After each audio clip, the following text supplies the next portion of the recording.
officer, you had occasion to arrest a number of people in the Cleveland Avenue corridor. I would. That's an accurate representation. Inaccurate? That is accurate. Okay. Yes. You would serve search warrants. We did. You would serve arrest warrants, arrest people, right? We did. You became familiar with what the general trends and the crimes and so forth were in that area. Is that fair to say? During that time, yes. Yes. And in fact, during your entire period of time as an Atlanta Police Department officer, you would say that that area is a high crime area. In Zone 3 in particular, the Cleveland Avenue area of Zone 3. But let's say Zone 3 first. I would say it is one of the 6 zones that have an increased level of crime, yes. Okay. And specifically the Cleveland Avenue corridor, very high crime area. It would be difficult for me to characterize the Cleveland Avenue area as having more crime than another particular area. I think that would require me to do some analysis. Okay. So I wasn't prepared for that, so I don't know if I could testify to that. Well, let me just ask you about your experience. Certainly. Would it be fair to say that you have investigated numerous murders in the Cleveland Avenue corridor? Objection as to vague, numerous. I sustain the objection. All right. You have investigated murders in the Cleveland Avenue area? Yes. More than one? I have. More than 10? I don't know. And to be quite honest with you, from being in homicide for 17 years, it's difficult for me to think about, I probably could come up with that analysis, but as I sit here today, it would take some time for me to really go back and think about that. Okay. I have personally handled homicides in Zone 1 through 6, so I can't tell you if that Cleveland Avenue area or Zone 3 was significantly more than Zone 1 or Zone 4. All right. When you were asked last week to talk about that area and what you knew about the area, I think I heard you describe it as it's an area where people are trying to get by, right? I did say that. It is a poor area. Was that fair to say? I think it's economically depressed, yes. I mean, it was part of the Atlanta Empowerment Zone, wasn't it? I don't know. Okay. It is an area that has about, 30% employment. Isn't that about right? I don't know the employment statistics of Zone 3. Okay. There are a lot of drug crimes that go on in that area. Objection as to vague. There are drug crimes that go on in that area, correct? Yeah, go ahead. I'm sorry, Judge. That's all right. True? I have personally, while working Red Dog, arrested a good amount of people in Zone 3 for drug possession, yes. In the 90s, specifically. Right. There are, in the 90s, would that be the main period of time that you worked on the street, for lack of a better phrase? Yes, specifically from 1997, mid-1997 to November of 2000. Okay. Would it be fair to say that if you are a child or a juvenile growing up in that area, you're growing up in a pretty rough area? Objection, speculation, and vague. I'll sustain the objection. Okay. Based on the time that you spent in that area, did you have occasion to interact with the people who lived in that area, including young folks? I did. Okay. Would you say, based on your interaction and your observations, that growing up as a young person in that area appeared to be a difficult endeavor? Objection, that is ambiguous, vague. Oh, with objection. I don't have an answer for that. I think that would require me to put forth a robust analysis. I'm not prepared to testify to that right now. All right. Based on your observation, and I think the number that I wrote down that you said was that, let me get it right, that you probably had occasion to visit more than 150 homes in the Cleveland Avenue area during your time as a police officer. Is that about right? I think I may have testified in Zone 3, not specifically Cleveland Avenue, yes. Okay. Would it be fair to say that from your observation, your experience, that people who are who live in that area, working hard, trying to get out of poverty, trying to get out of that area. Is that fair to say? Objection, compound question. Sustain the question.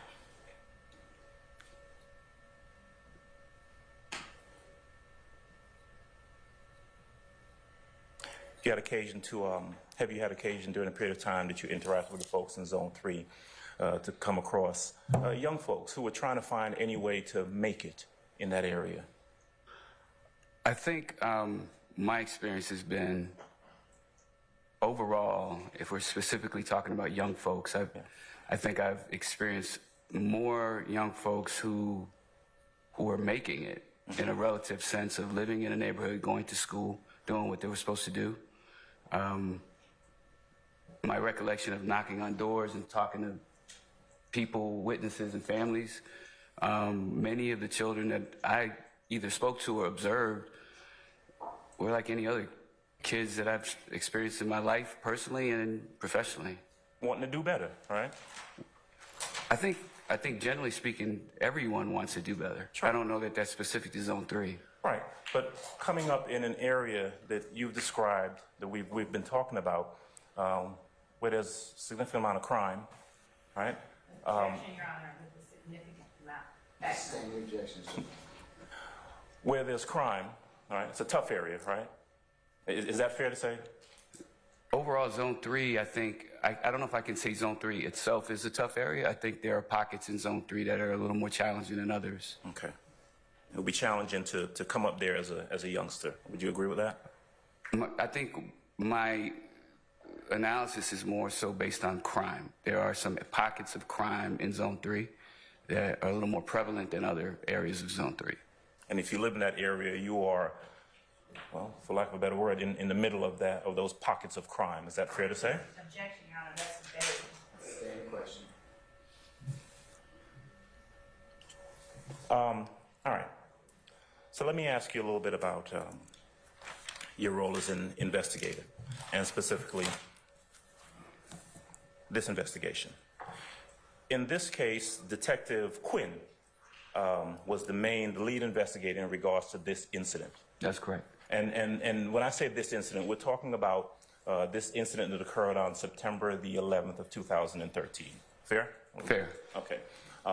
This was an incident, as you know it to be, based on your involvement, of a shooting that occurred in the Summerdale Commons apartment complex, right? Yes. Followed by the discharge or the shooting of a weapon by a police officer, Robeson L., right? Correct. The shooting of two individuals identified in a car, a maroon car, right? Correct. And a car crashing into a laundromat, and individuals getting out of that car, right? Correct. All right. Now, 22 years on the force, Red Dog, working with the DA's office, you understand, and certainly you did then, the need for a thorough investigation, right? Yes. You want to do a thorough investigation anytime you're involved in one because there are important things at stake. For example, whether a person who has committed a crime is apprehended or not. True? Your Honor, I'm going to object to that as a compound question. I'll sustain this form. You can break it up. Sure, I'll break it down. You want to do a thorough investigation because if someone has committed a crime, you want to try as best you can to apprehend the person who has committed that crime. Is that true? I would agree. I would agree. Okay. You would want to identify someone who has committed a crime versus someone who has not committed a crime. Is that fair to say? Objection, Your Honor, vague. Because they may have to identify witnesses. Sustain the question. All right. Break down even more. All right? For everyone. In this case, you knew as part of your investigation that there were allegedly multiple individuals who came out of a vehicle. Is that fair to say? I did learn that later, yes. Right, as part of your investigation, right? Correct. Okay. In investigating a case, one of the things you might want to do would be to take statements from witnesses. Is that true? I would agree. Right. And as a police officer, you take a statement from a witness to get as accurate an account of what that witness saw as possible. True? I would agree. All right. You would want to hear from that particular witness in their own words what they knew or what they experienced. True? That's what taking a statement entails, yes. Right. And if you are a police officer or an investigator taking a statement from a witness, you don't tell them what happened. You listen to them tell you what happened. Is that true? As to vague How is that? I'm sorry. and compound. I'll stand as the compound. Okay. If you as a police officer or investigator are interviewing a witness, you would not want to tell that witness what they saw, would you? No. You would want to have that witness tell you what they saw, correct? Correct. And your stuff, I mean, whatever they tell you, it is what it is, right? Not necessarily, no. Okay. Well, I mean, if a witness tells you something and you are recording that statement, Your Honor, I'm That- going to object as to Basis. speculation. If the witness tells something and the I report. stand as a speculation. okay? When witnesses give statements, sometimes you record those statements, right? Sometimes. All right. And you talked in your direct examination when the prosecutor asked you some questions about policy and procedure. You talked about the need to observe proper police policy, right? Right. It is not proper police policy to erase the statement of a witness and then tell them, now let's start over, right? An official statement, and I think in context, erase in what context? I'm not If a witness gives you a statement and you record that statement, Your Honor, objection as to speculation. I stand the objection. is it police policy to record a statement from a witness and then erase the statement? There is no policy that exists that specifically addresses that. Okay. Is that proper protocol? It could be. Okay. People, and I think in context, typically interviewing witnesses and sometimes even suspects, more often than not, they lie. Many times witnesses have told lies. Okay. And we, doing this job long enough, understand when we start to see that developing. All right, but I wasn't done. I wasn't finished, sir. go ahead. Finish for me. So in that context, when one is taking a statement, if you choose to record that and it is, in your opinion, complete fabrication, it doesn't line up with the facts, we could stop the tape and re-record it. Okay. Once we start presenting facts or challenging that witness or suspect, and then they, I hate to use this word, but a come to Jesus meeting, where we're like, okay, this is a lie, you know, you lied, let's get down to the nitty gritty now. Is it your role to make a determination as to when someone's lying or not? Objection, Your Honor, as to vagueness. Oh. In what context? I stand the objection. In the course of a police investigation, all right, if a witness gives you a statement, all right, is it your role to determine what statement is true and what statement is not true? Your Honor, this is speculation. I stand the question. When you record statements, is one of the reasons that you're recording the statements for purposes of perhaps passing that information on to, let's say, a prosecutor's office later on? Yes. When you record a statement as an investigator, is part of the reason that you're recording the statement so that you can later on go back and look at or listen to what a witness said? That's part of it, yes. When you record a statement, is one of the reasons that you record a statement so that you can compare that witness's statement against other witnesses' statements? That would be corroboration, yes. Right. And so if a witness gives you a statement and you erase it, you no longer have that statement that was given previously. Is that right? There's a statement. I I'm s- sorry. I'm trying to finish my question. Yeah, I followed your question, so I didn't get through. I apologize. I object as to speculation. I stand the question. In this case, are you aware of any statements that were taken and then subsequently erased? No.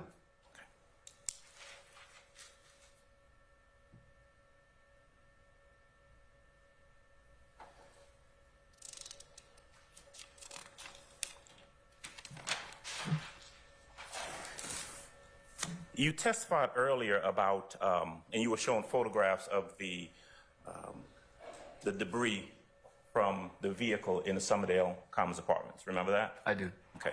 Did you also go to the location of the laundromat where the car had collided with the wall of the laundromat? Did you go there? I did. All right. Did you have occasion to either search for or to retrieve any video surveillance from that laundromat? No, I just merely drove there. I don't even think I got out of the car. Okay. You didn't speak to anyone at that location? Not at all. Okay. Are you aware of whether any video surveillance was recovered from that laundromat? I'm not aware. Okay. Whether it was or was not, I don't know. Who would have been, if you know, who would have been responsible for retrieving any video surveillance from the laundromat if there was any? Objection, Your Honor. He's the investigator, Judge. I sustain the objection, no. Do you know if a crime scene person or anyone else involved in the investigation sought or received video surveillance from the laundromat? Your Honor, I'm going to subject, ask and answer. I'll allow that one. I do not know. Did you seek or obtain any video surveillance from the apartment complex? There was none. Okay. And whom did you check with in regards to that? The manager. And also my observation of the buildings not having cameras. Okay, so there are no surveillance cameras at any of the buildings at that location? That was my interpretation from what she said in my observations, yes.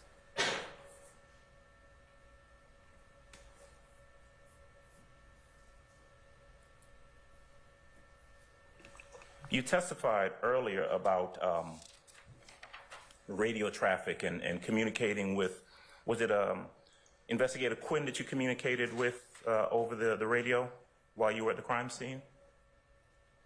I don't believe that's what I testified to, but I could have. Okay. It wouldn't be uncommon for me, he and I, to communicate over the radio.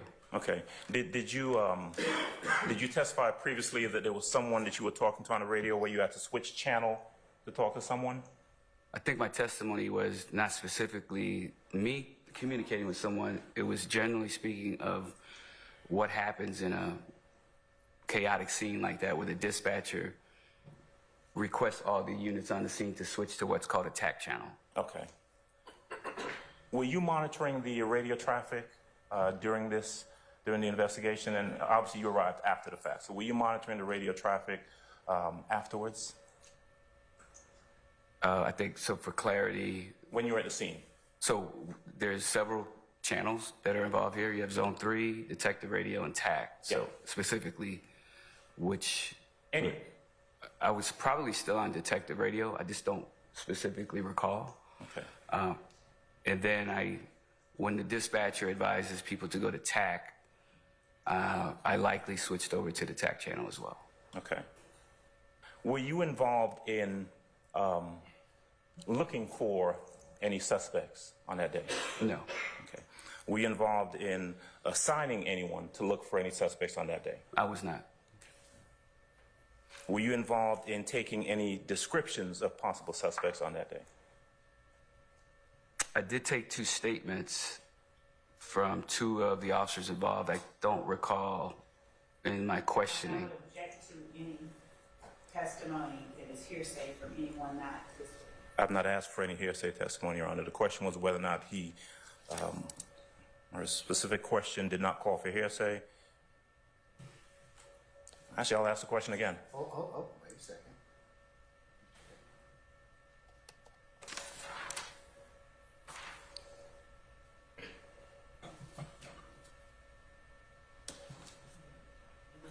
Are you involved in taking any descriptions? Yes. Were you? Yeah, you can answer that. Can you answer the question Were again? you involved in taking any descriptions of potential suspects on that day? Again, I could have. I took 2 statements from 2 officers. I don't recall whether I specifically asked them to give me those descriptions. I may have. I'd have to read their statements. Okay. Did you have any interaction with the individuals who were arrested by Officer Black, Officer Davis? No. Okay. Were those individuals gone by the time you arrived at that location? I don't recall seeing any suspects, so I would assume yes. Okay. Was there a point where Detective Lewis, you know who Detective Lewis is? I'm not familiar with Detective Lewis. Was there a Detective Lewis involved in this investigation on this day that you recall? Not that I recall. Okay. Do you recall receiving any photographs of someone named Adrian Bean? I'm sorry, I do recall. My memory is reflected. Tracy Lewis. Detective Lewis did send me a photograph of Adrian Bean. Okay. What did you do with that photograph of Adrian Bean? I believe I sent it to Detective Quinn either via email or text. Okay. You did not have any interaction personally with Adrian Bean, is that correct? No. Did you understand him to be someone who was in the vehicle that was at issue in this case? Your Honor, I'm going to object. That will call for hearsay. I stand objection.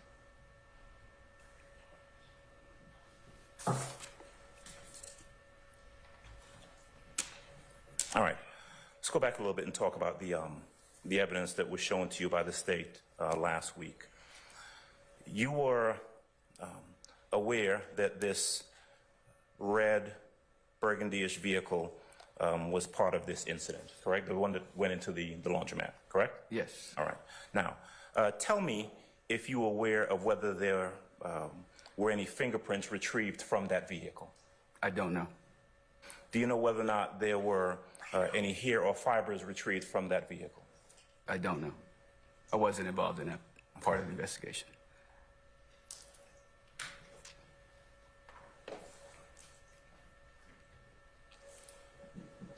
The bullet defects that you were shown last week, remember you were shown a photograph of, when I said bullet defect, a hole in the window in building 300, I think? Yes, sir. Where a bullet had gone through. Was the bullet defect or the bullet itself actually retrieved from the wall inside of that apartment? It was not. Were you or anyone else able to determine which gun or what gun fired the bullet that went through that window? No.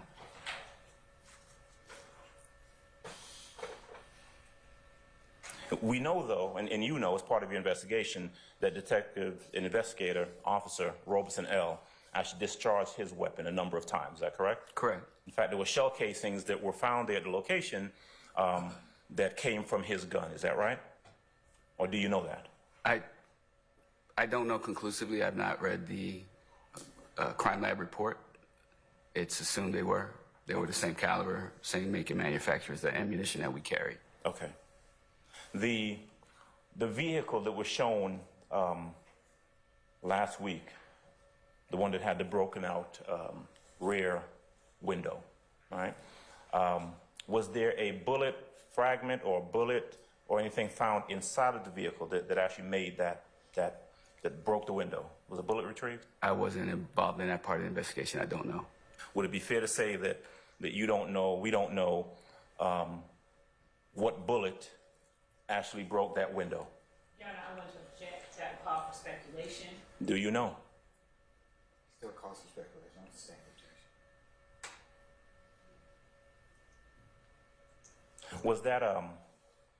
Was that vehicle with the broken window located in the same area where Officer Robeson L. discharged his firearm? Your Honor, I'm going to object. That will call for hearsay. If he knows, Your Honor. No, I'll rule my objection. If he knows. If you're referring to the red vehicle involved in the incident, the only... No. I'm sorry. No, the one that had the broken out rear window. I guess it was a silver vehicle. I'll tell you what type of vehicle. Suburban. Suburban. Was it a Suburban or a Tahoe? Or the SUV. Right. You know which one I'm talking about. I understand which vehicle you're Right. speaking. Can you ask the question again, please? Yeah. Was that vehicle located in the same area where Officer Robeson discharged his firearm? It was located in the same apartment complex, and I think area is a vague term. I'm not sure what you mean by area. Well, do you know? Proximity of where shell casings were was not far from there. So, do you know where it was Officer Robeson was when he discharged his firearm? And Your Honor, that would call for hearsay subject. He was, I stand the objection. Do you know where the shell casing from Officer Robeson L's gun was located in the complex? I object, Your Honor. That would call for speculation. That's based on his observation, Your Honor.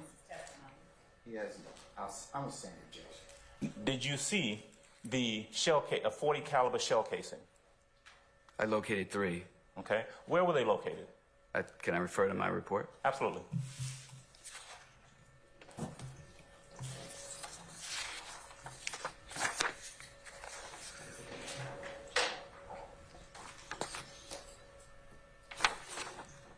So my report, as I listed the evidence marker 3, 4, and 5 are the shell cases, the 40 caliber shell casings. Okay. And when you are measuring evidence, you pick 2 points of reference, point A and point B, to triangulate the evidence. Point A, just for the purpose of measurements, was the southwest corner of building 100. Point B is the southeast corner of building 100. So do you want me to actually give the measurements, sir? No, I don't need the measurements. Oh, that's the only thing I can testify to. Okay. You know generally where they were located in the apartment complex. Is that fair to say? I do, according to my measurements, yes. Okay. And so, knowing where those shell casings were located, and do you know where the vehicle, the SUV, was located that had the rear window shot out? Yes. Okay. Were those shell casings in close proximity to that vehicle? Your Honor, I would object as to vague, they're too close. I stand the objection. Give us, if you would, don't say close or far or around. Just give us the measurement, the distance from the shell casings to the vehicle. There is no measurement. So we don't measure. The measurement is for the evidence location. But based on my diagram, I can testify the vehicle was by the front gate, leasing office, and shell case, well, the casings, evidence marker 3, 4, and 5, the 40 caliber shell casings, were just across the entrance gate.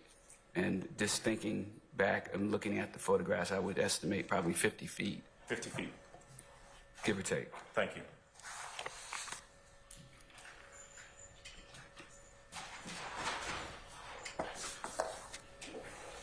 Did you have, you did not have any interaction with someone by the name of Walter Murphy on that day, did you? No, sir. Were you involved in the decision to issue any charges or taking out any warrants against anyone by the name of Walter Murphy? I was not. Were you at any time after this day, September 11th of 2013, called upon to testify in any form or fashion in any case involving a Walter Murphy? I was not.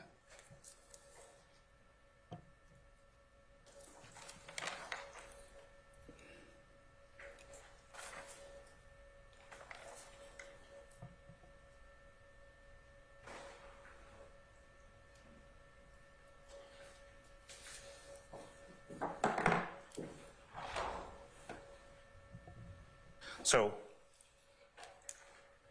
if I hear your testimony correctly, you went to the location on that day, true? I did. You drew the legend that kind of made reference to where the different items of evidence were, correct? I did. You drove to the laundromat, true? Yes. You did not interview anyone arrested in this case, correct? Correct. You were not the lead investigator. I was not. You spoke to 2 officers, correct? I took statements from 2 officers. Okay. Was Officer Porter, Bridget Porter, one of those people? Yes. Okay. Without telling us what she said, were you able to get a written statement, or a statement, I don't know if it was written or not, from Officer Porter? Yes. Was it your understanding from investigating this case and talking to her that she was a witness to a portion of this incident? That calls for hearsay.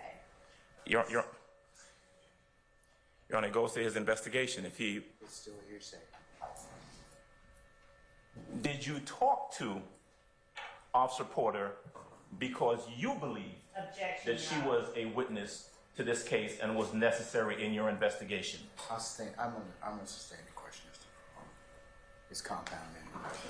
Okay. Did you believe, based on your investigation, that Officer Porter was a witness in this case? Objection, Your Honor. Oh, objection. He can answer it. Yes. All right. And was that the reason that you spoke to her? Yes. And was that the reason that you took a statement from her? Yes. And as we discussed before, when you take statements, those statements may later on be passed on to the prosecuting authority, like the DA's office, right? Correct. So that they would have the information that you garnered from that witness, correct? Yes. Okay. Any reason to believe that wasn't done in this case? What wasn't done? That the information in regards to Officer Porter wasn't passed on? I don't have any reason to believe it wasn't, no. Okay.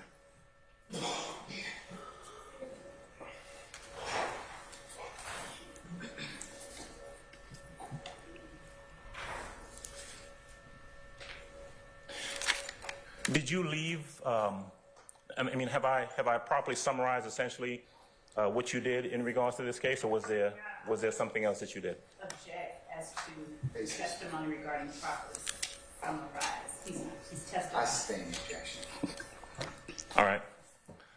The question I asked you before about the things that you did, going to the location, going to the laundromat, are those the things that you did on that day? Yes. All right. Did you at some point leave the scene? Yes. Did you have any further involvement in the case after that? Taking 2 statements back at homicide, yes. Okay. And after that, anything else? No. Okay. One moment, please. Yes, sir.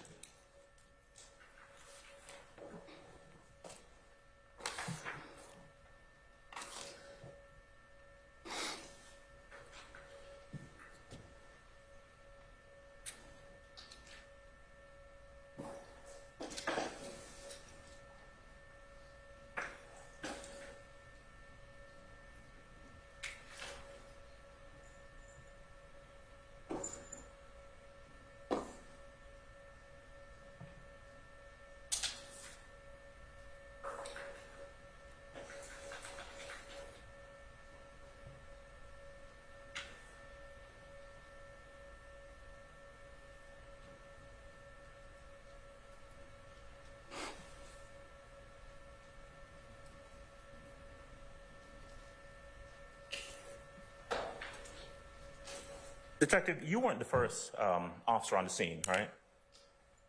Which scene? On the, well, investigator, whether we're talking about the apartment complex or the laundromat, you weren't the first officer there. No, sir. By the time you got there, other officers were already there? Yes. Uniformed officers? Yes. Any other detectives there? And I'm using, APD does it a little differently. I'm using the term investigator and detective interchangeably. Any other investigators or detectives there? I don't recall. Okay. Did you say that you met investigator Quinn out at the location? I believe Quinn came out. Honestly, I don't. I remember talking to Quinn, whether it was at the primary shooting location or when I drove to the secondary location. I don't recall which one. Okay, but your recollection is that he was there at either one of those 2 locations? One of the 2 that I personally spoke to him. Okay. Do you remember approximately how many officers were out there? At the shooting location? Yes. Maybe 4 or 5 when I arrived. And what about over at the laundromat? I don't recall. Okay. I was literally there for maybe a minute, 2 minutes. Okay. But my recollection is when I got there, I was asked to go to the office to meet with the two officers to take statements. Okay. They had already been removed from the scene? I don't recall seeing them, so I don't know. Okay. They could have been there, I just don't remember seeing them. Okay.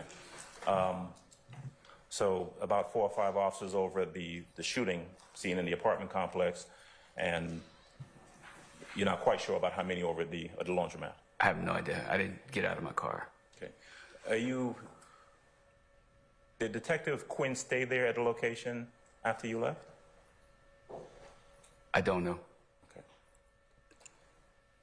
You would not have been in a position to assign him to do anything because he was the lead detective, right? That's correct. Okay. All right. That's all. Any further examination? Yeah, Mr. App, go ahead. Thank you, Your Honor. Good morning, Morning. Detective Velasquez. How are you? Great, thank you. We've met before, right? Several times. Yes. Your investigation in this case did not involve in any way Mr. Diamante Kendrick, did it? Don't know the name. Don't know the name? No, sir. Do you know this man sitting in the white sweater next to me? I do not. Okay, thank you. No other questions. Anybody else? Mr. Matthews, Senior, go ahead, sir.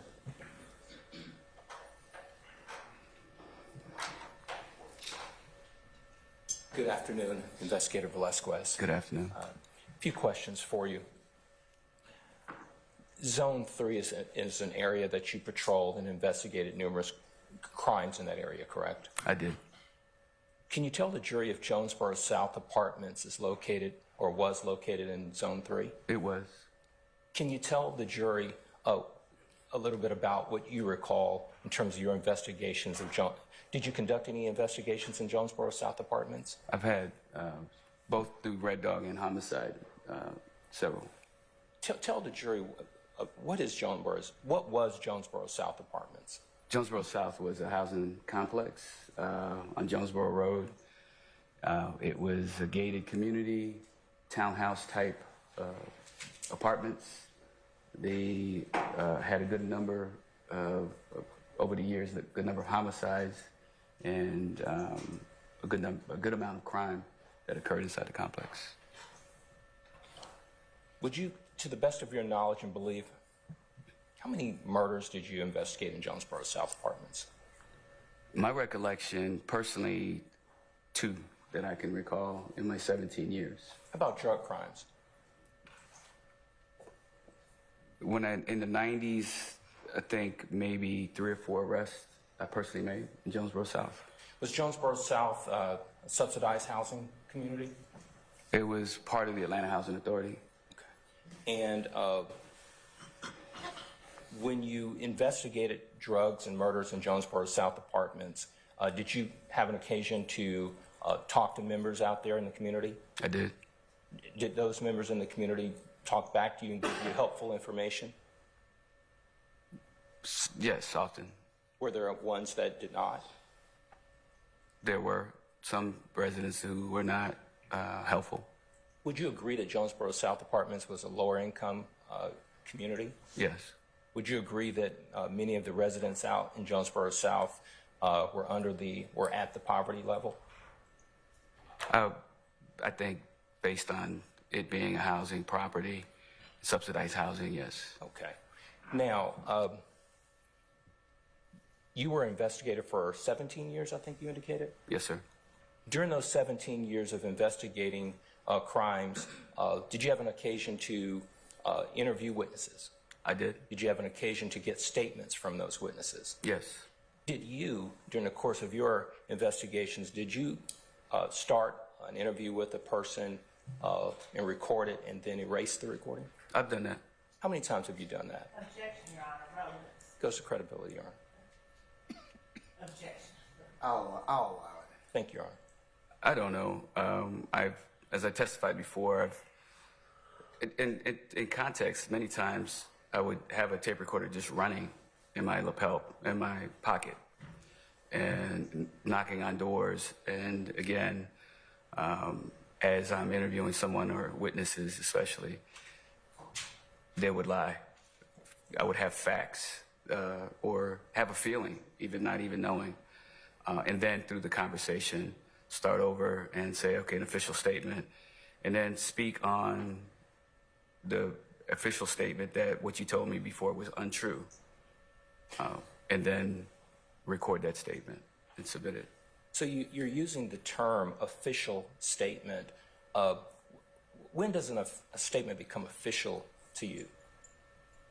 I think once we get down to them understanding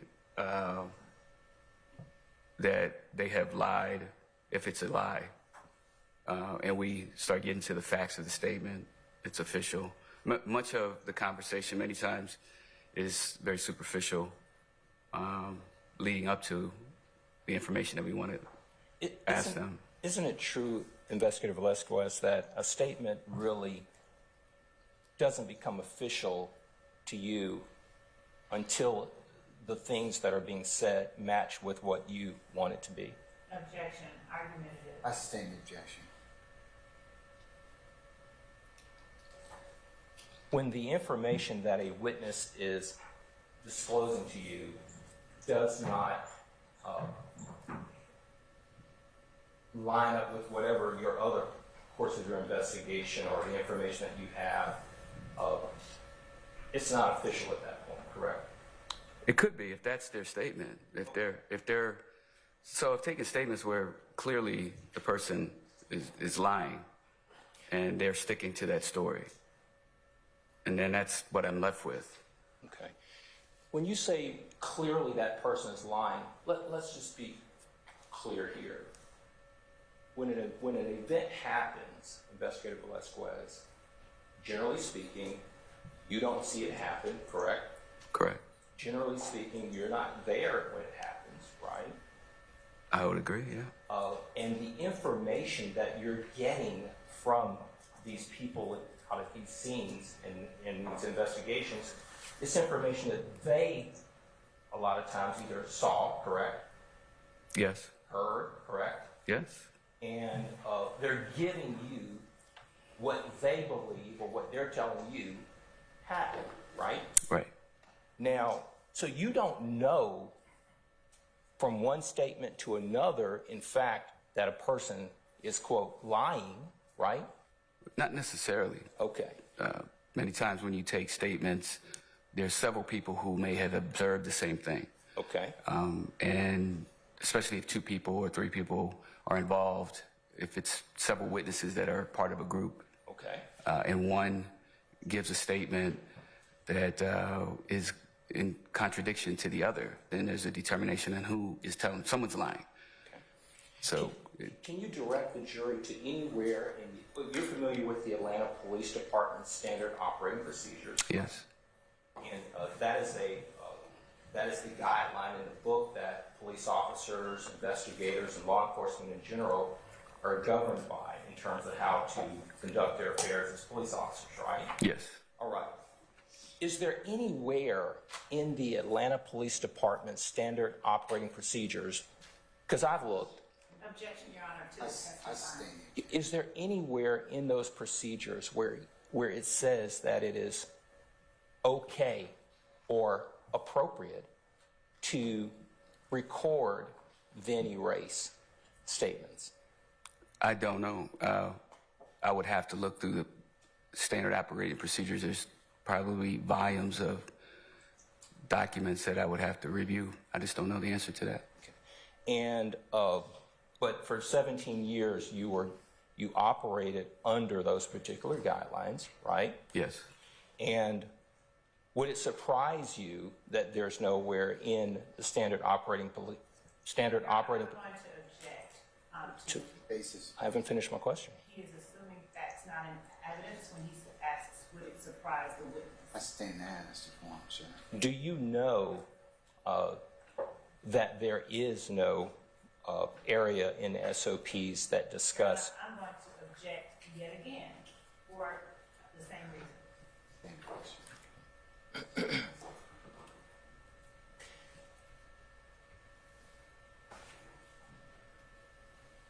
Do you know if there is any area in the standard operating procedures that discuss statements, to how statements are to be obtained by police officers and investigators? I know that there is an area that covers when to take a statement, to gather information of an incident. Generally speaking, my experience with reading SOPs they're very general of what you should do in a certain circumstance. If there is a witness, take a statement and then decide whether it's videotape statement, audio statement, written statement.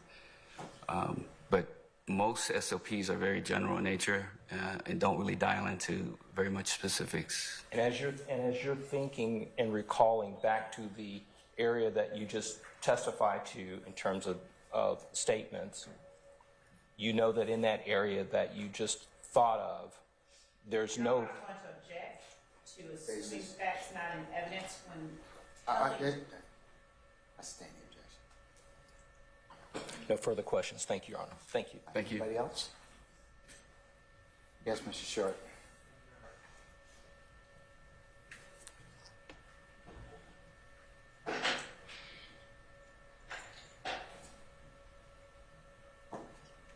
Detective Velasquez, Good afternoon. good afternoon.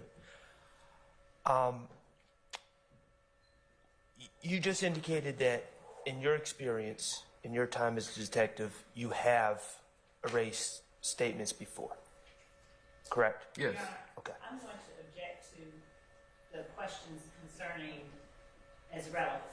I'm gonna overrule the objection. Now, as part of your duties as an investigator, you also write reports, correct? Correct. And reports the purpose of the reports are to accurately memorialize what's been done in a case, correct? Correct. Okay. In these situations where you've written reports and also have erased a witness's statement, do you note in your report that you erased the statement? No, what I would note in my report is that he lied and then admitted to lying the first time we spoke or in his first statement. And I think it's assumed that it's not available for review because now we then sit down and start talking about the facts of the case. Okay. So when in your reports, you would make some indication that a previous statement was made. Correct. And if it was obviously a lie, I would indicate in my report that that person was untruthful in our initial encounter, and then subsequently another statement was made and it was memorialized and included in the file. Understood. You know what discovery is, correct? I do. Okay, and you're aware that the police reports that you write are eventually passed along to defense attorneys, correct? Correct. And you're aware that statements that are recorded are eventually passed out over to defense attorneys as part of discovery, correct? Yes. Okay. You would agree that it's important to know what witnesses say? Yes. Okay.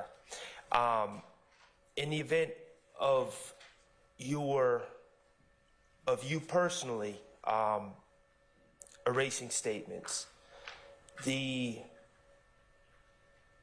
defense attorneys would have an opportunity to view your report, correct? Yes. And see that there was initially a lie. I'm sorry.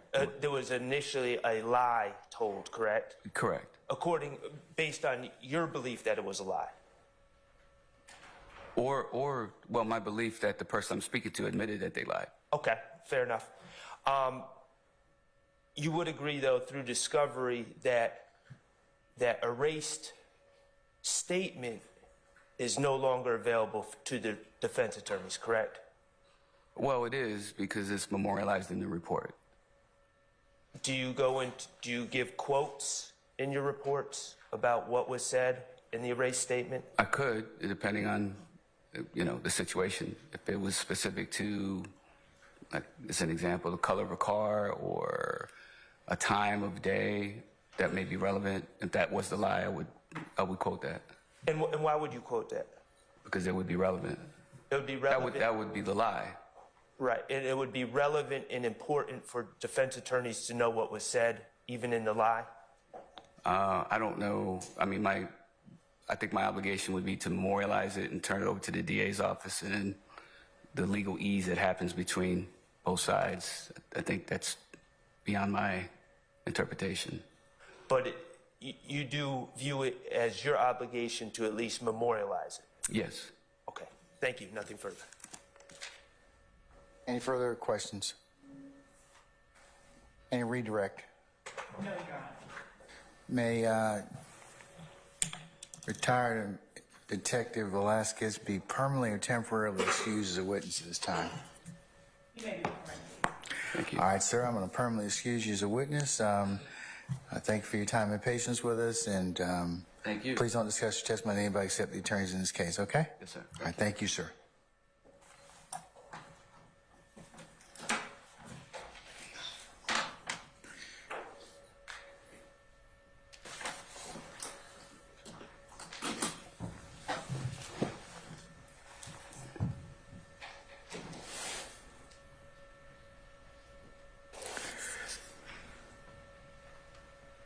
All right, ladies and gentlemen, it's about 12, almost 12:30. How about we take about an hour for lunch, and then we come back and see where the afternoon leads us, all right? So, ladies and gentlemen, we will come back and get you around 12:30 or thereabouts, and we'll see you then, okay? All right? All rise.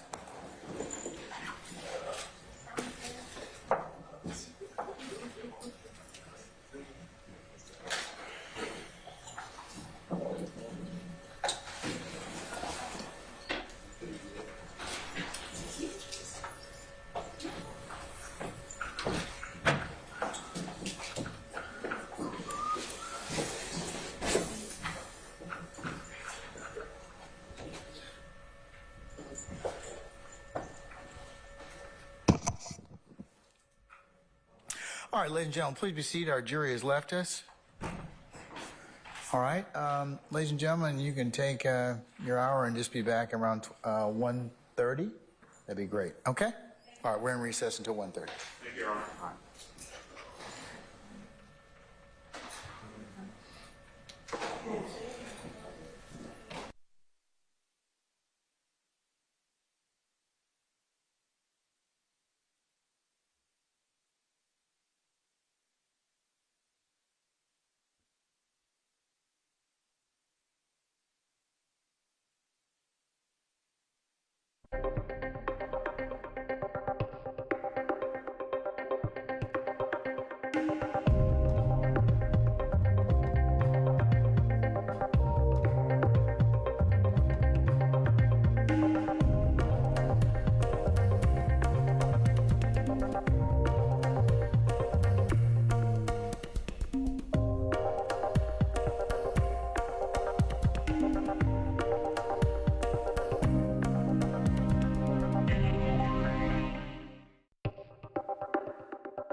Tracy. Tracy, were there two individuals involved in the incident who were at Grady Hospital? That is correct. Okay.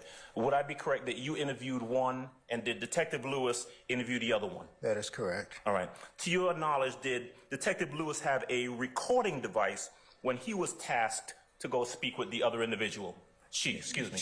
And she, and I don't know that she did. I can't speak to that, sir. Okay.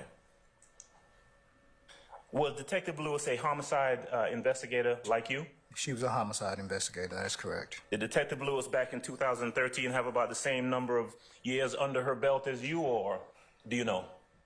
No, I'm trying to, in my mind, I know she came to homicide. I don't know exactly when. The name of the person that you interviewed was Frederick Prothro, is that right? That is correct, sir. Do you recall whether the name of the other person at Grady Hospital was Walter Murphy? It was. That would have been the person that Detective Lewis went to go deal with? That is correct.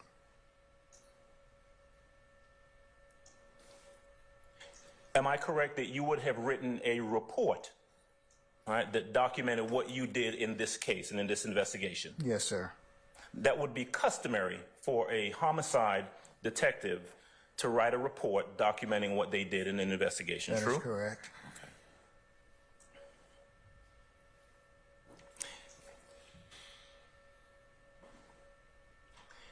As an APD detective, when you write a report, Yes, sir. right, you can supplement that report later on. Isn't that right? Yes. Okay. You may add to it, add something. Yes, that is correct. All right. But if you add to it, you would make a notation as to what the difference is, that you're supplementing it and this is what's being added. Isn't that right? And I'm trying to think of the best way how I would do supplements. I was common practice to do reports as you would write a report as to something, and sometimes you may have a running report that on such and such date this happened, and then somewhere under there another date. So I don't know that you would just go back and say, well, this is addition to that. It would just be something else that you've learned, and there'd be chronicle like that. Right, because it's important to document if there's additional information that comes in. Yes. That you then put on a separate report. Right? Yes. All right. And that is common practice with Atlanta Police Department Yes. detectives. Well, it's generally what I would do. Yes. All right. One moment, please. Yes, sir.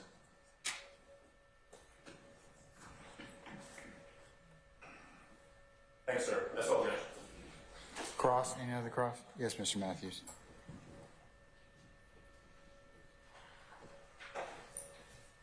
Retired Detective Calhoun, good afternoon, sir. Good afternoon, sir. If you believe that there is a lie or something of that nature that's being told during the course of an investigation by a witness, Your Honor, I call objection, calls for speculation. I sustain the objection. are you familiar with the crime false statements? Objection. Making a false statement? Yes. Hold on, sir. Hold on. Yes, I'm sorry. That's all right. I stand the objection. Okay. Are you Detective Calhoun, when a person during the course of an investigation, if they make a false statement to you, what do you do with that? Objection, relevance, and calls for I speculation. sustain the objection. Have you ever arrested anyone for making a false statement? No, sir. Okay. Has anyone ever made a false statement during the course of your investigations? Yes. Okay. It's discretionary in terms of whether you would make an arrest for false statements? Yes, I would say it's discretionary. People, for one reason or another, may withhold something until you find out that something is different, and you go back and confront them with it. Well, you said this one time. Why did you say that? It's Right. part of an investigation. And as a homicide investigation, you're investigating murders, correct? Yes. You're not generally investigating false statements, correct? That is correct. And that's probably the reason that you make a decision not to make an arrest on a false statement, correct? I sustain the objection. Nothing further. Thank you. Anybody else? Yes, Mr. App. Thank you, Your Honor. Detective Calhoun, good afternoon. Good afternoon, sir. My name's Jay Apt. Nice to meet you. Did your investigation in this case, it did not involve Mr. Diamante Kendrick in any way, shape, or form, isn't that correct? I'm not even familiar who that is, sir. Do you know this man in the white sweater sitting next to me? No, I don't. You don't know him at all? I don't. Thank you. No other questions. Anything further from anybody? All right, any redirect from the state? No, Your Honor, thank you. All right, may Detective Calhoun be permanently or temporarily excused as a witness. Permanently, thank you. All right, retired Detective Calhoun, thank you for your patience with us. I'm going to permanently excuse you as a witness. You can go about your other duties and avocation and retirement. And please don't discuss your testimony with anybody except the attorneys in this case, okay? Yes, thank you. Thank you, sir.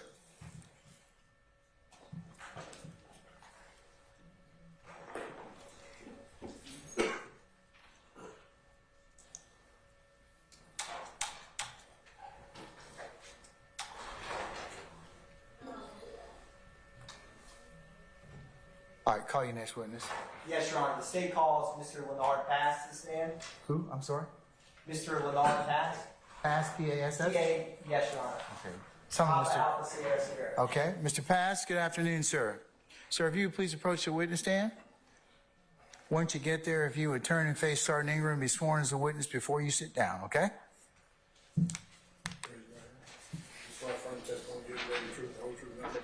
Yes.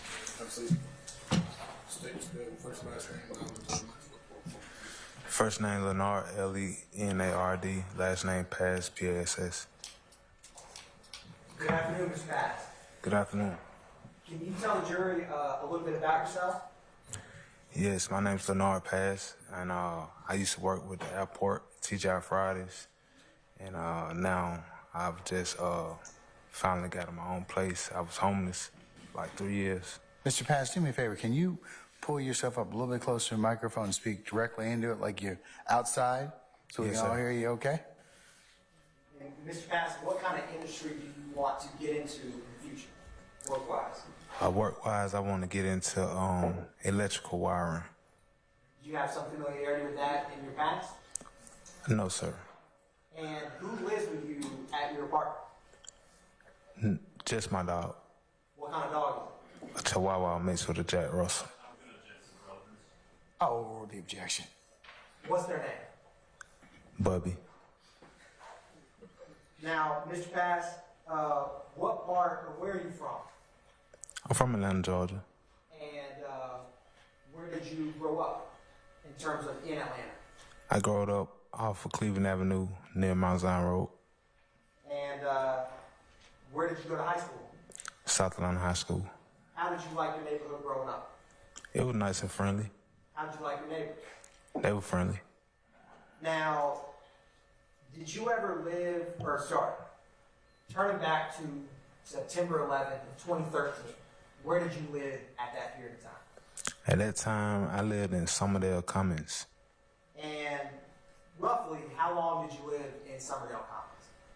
About a year to 6 months. And was that homes, apartment complex, what was it? It was an apartment complex. Now, how many entrances are there to the Somerdale apartment complex? Only one. Is there a gate there? Yes, sir. Your Honor, the state's going to publish what's already been admitted as 11 Charlie. All right. Mr. Pass. So there's going to be a photograph that comes up. You've got a screen to your left, and you've got one behind you. Whichever one you're more comfortable with, you use, all right? Okay. Do you recognize that, Mr. Pass? Yes. And is that the gate that you were discussing for the apartment complex? Yes, sir. Now, would you need a code or a key to get through that gate if it was closed? You need a code. And if someone was to get, say you had a friend visit you and they wanted to come visit you, would you be able to buzz them in, or how would that work? You have to buzz them in. I'm going to publish what's also been already admitted as 12 Charlie, another photograph about to populate Mr. Pass. Now, do you recognize that photograph? Yes, I do. Is that how the gate would typically look? No. What's different about It's off the rail. it? And in this gate, would you enter, if you were entering the apartment complex, would it be the right side? Yes, it would be. And if you were exiting, would it be the part of this photograph that's closest to us? Yes, sir.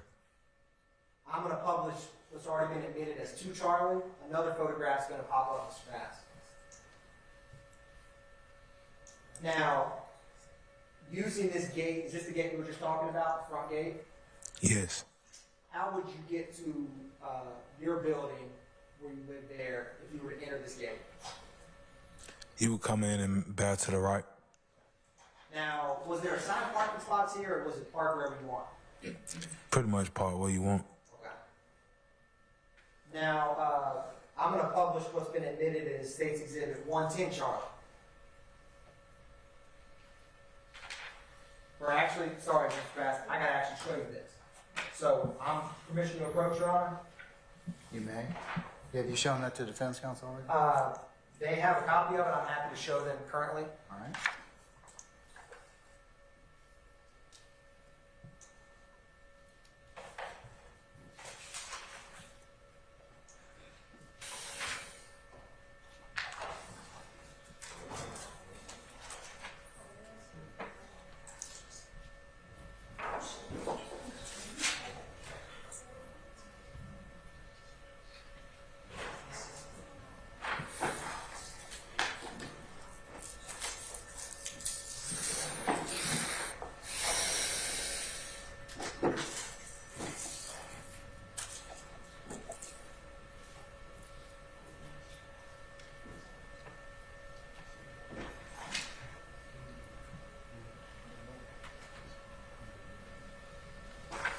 Mr. Bass, I'm going to hand you State's Exhibit 110, Charlie. Can you take a look at that? Yes, sir. Do you recognize that, Mr. Bass? Yes. How do you recognize it? It's the apartment building we lived in. And is it a fair and accurate depiction of the apartment building that you lived in? Correct. Your Honor, at this time, the state's going to publish State's Exhibit 110, Charlie. Or, sorry, admitted to evidence 110, Charlie. Any objection to States 110, Charlie? No objection. All right, States 110, Charlie is admitted and may be published as you see fit. Now, Mr. Bass, I'm going to ask you a small favor. So, I got this pointer behind this. And so, I'm going to hand this to you. Can you do me a favor? And I'm going to have you use that with this larger one up top. Yes. Can you show the jury where, do you see where the apartment that you lived in the Summerdale apartment complex in this photograph? Okay, so right up there. Thank you, Mr. Bass. Grab that back from you. Now, you had mentioned, Mr. Bass, that you said we lived there. Who else lived there with you? Derek Dotson. And how do you know Mr. Dotson? We went to high school together, played football together. Did y'all play on the same side of the ball or opposite sides? Opposite sides. Was he offense or defense? He was offense. Were you defense? Yes, sir. Did you ever pick him off?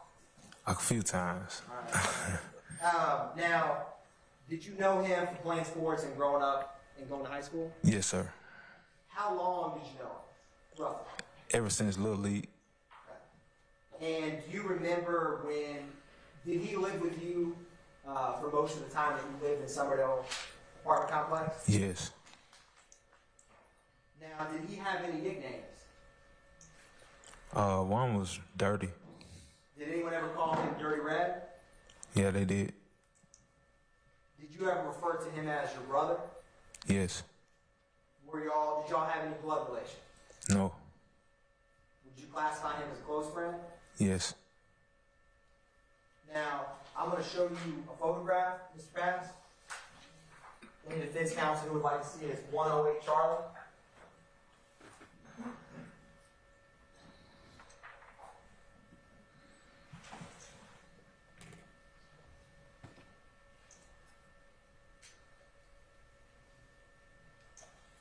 Mr. Bass, I'm going to hand you another photograph, all right? Okay. Do you recognize that photo, Mr. Bass? Yes, I do. How do you recognize it? It's Derek Dotson. And is that how Mr. Dotson looked in September 11th of 2013? Yes. Your Honor, the state moves to admit into evidence State's Exhibit 110 Charlie. You 108, Charlie? Sorry, 108 Charlie. Thank you, Your Honor. Any objection to 108, Charlie?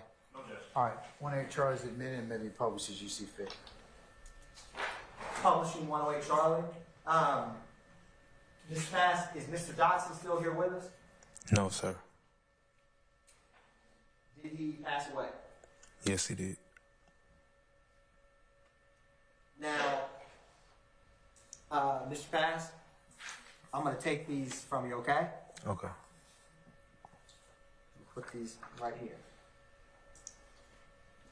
Now, I want to go back to September 11th of 2013, all right? Okay. Can you describe how that day started? Well, that day particularly, it was around spring, and it was like we were going to pay rent, pay light bill, and get something to eat. Okay. And so was this September, so was it fall time? Yes, it was. Now, Mr. Pass, how is your memory? I guess I can say it's not that good. Why is it not that good? I mean, I had like a concussion when I played football once. Okay. Do you have trouble sometimes remembering details? I sustain the objection. How are you at remembering specific details, Mr. Pass? Some things I can remember, some things I can't. Fair enough. Now, were you with Mr. Dotson that day, your friend? Yes, I was. And did he have a car? Yes, he did. And were you riding with him? I was. Now, were you sitting in the passenger seat or the driver's seat? The passenger seat. Did you all ever, did you all ever end up back at the Summerdale apartment complex? We did after our journey. And did you mention that did y'all previously have to pay some bills? Yes, we did. Now, when y'all pulled into the apartment complex, what happened? Well, when we pulled in, we sat in the car for a while and listened to a song. And when we got ready to get out of the car, I just remember Dirty going to the side like, whoa, whoa, whoa, what's going on? And I looked, and there was somebody at my car door on my passenger side where I was sitting. And I looked, and I tried to hurry up and get out the car. And that's when I hear a gunshot go off. And I tell Dirty, I say, run, run. And he looked, and he couldn't get away from the dude, and he just took off running. And shots was going off. So, Mr. Bass, thank you for sharing that. I want to break this down. I'm going to publish what's already been admitted as 78, Charlie.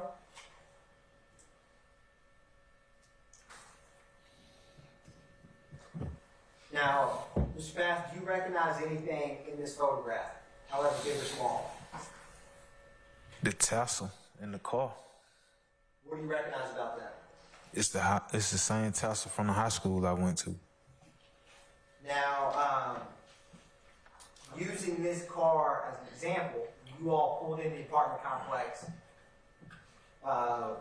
Would you have been on your left and my left in the photograph when you were seated in the car? I would have been on your left. And would Mr. Dotson have been on our right? Correct. Now, I'm going to also publish what's been admitted as 79 Charlie. Another photograph about to come up, Mr. Bass. So, in this photograph, would you have been on the side of the car closest to us? Or as in, would you be on? Correct. Okay. Now, what direction did this suspect come from?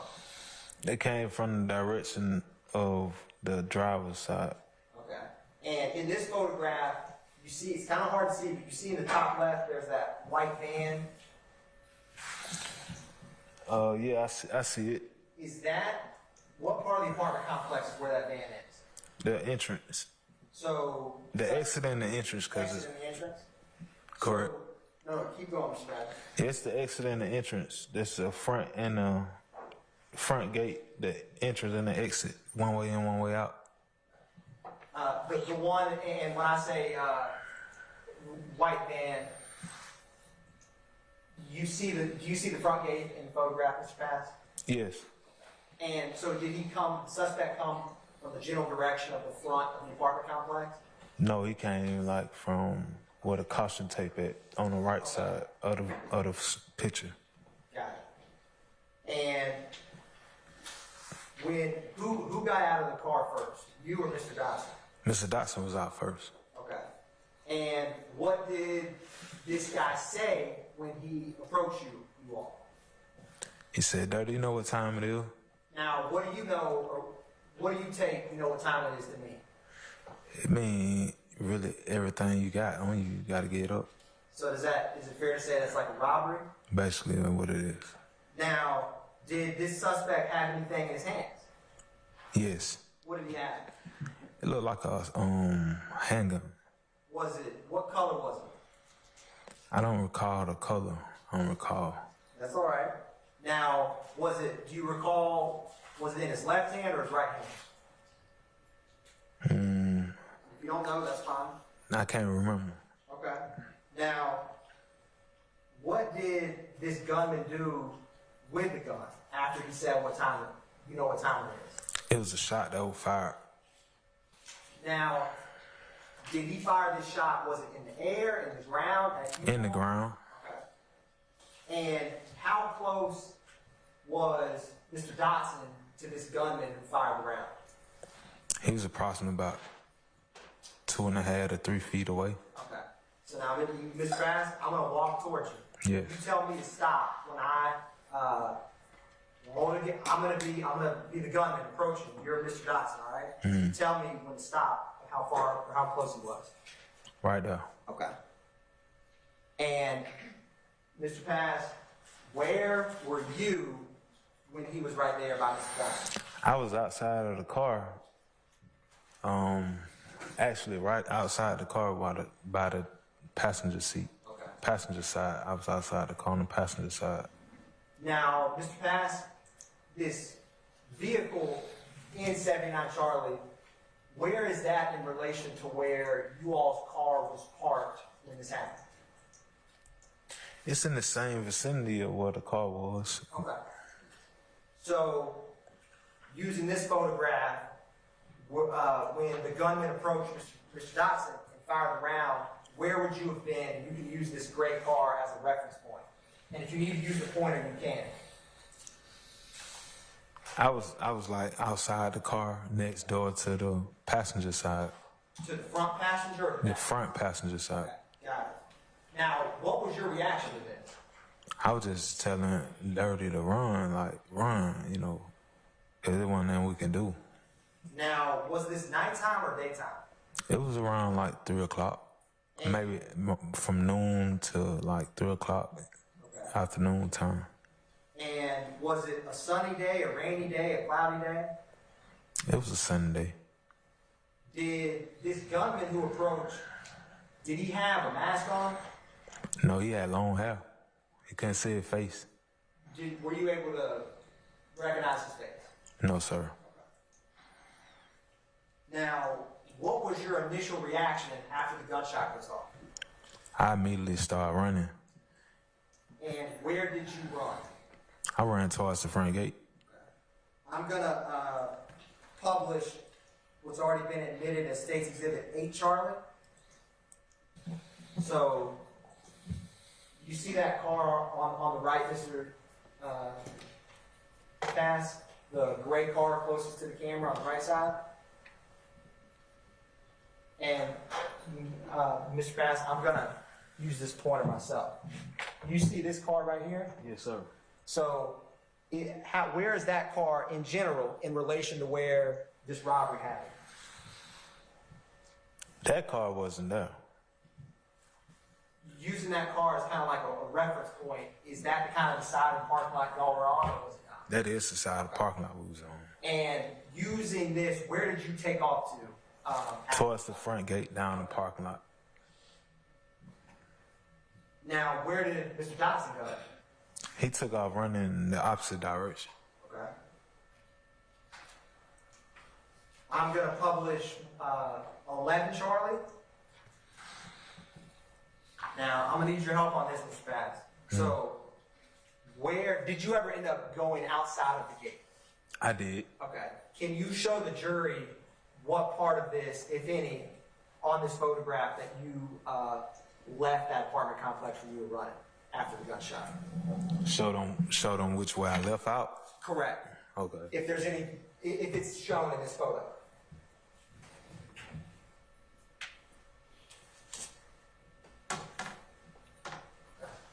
Now, is that a part of the gate that leads to the sidewalk? Correct. Okay. Now, once you got passed through there, did you hear anything else? It was about 3 shots, but after I got past that, I ain't hear nothing else. Now, when these 3 shots, where did it sound like they were coming from? Behind me, And how close did it sound like they got to you? all of them were real close. How did you react to that? I was astonished. I wasn't shot, you know. Has anything like that happened to you while living in Summerdale apartment complex before? No, sir. And where did you, once you got through this gate, where did you end up running to? in general? I ran towards the gas station by the McDonald's. Is that the BP? Yes. Okay. Now, I want to ask you a couple questions, Mr. Bass, all right? So, after this was all over, do you ever remember speaking to any police officer? I do. Okay. Was it a detective? It was. Were they with Atlanta Police Department? Yes, sir. Now, I'm going to ask you a couple questions. If you know them, let me know. If you don't, that's fine too, all right? Okay. So, do you remember speaking with this detective, this Atlanta Police Department detective on September 18th, 2023? Say that date again. September 18th, 2023? I do. Okay. Now, when you spoke with this detective, was this armed robbery fresher in your mind or not as fresh in your mind as it is today? Objection to the characterization of an armed robbery. I sustain the objection. Mr. Pass, did that suspect approach you with a gun? Approach you and Mr. Dotson with a gun? Correct. Now, did you ever come to learn if anything was taken from that vehicle? Objection to hearsay. No. I'm overruling the objection.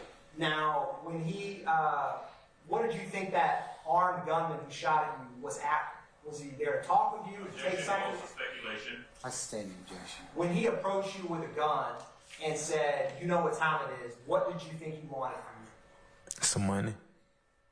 Did you think he was trying to rob you while armed? Yes. Would you call that an armed robbery? Yes, sir. Now, Mr. Pass, I'm going to keep going, all right? So, September 18th, you're talking to an Atlanta Police Department detective, all right? And I'm going to ask you a couple things if you recall telling me, okay? So, do you remember the address of these apartment complexes? No, I don't remember. Okay. Do you recall telling the detective that Objection leading.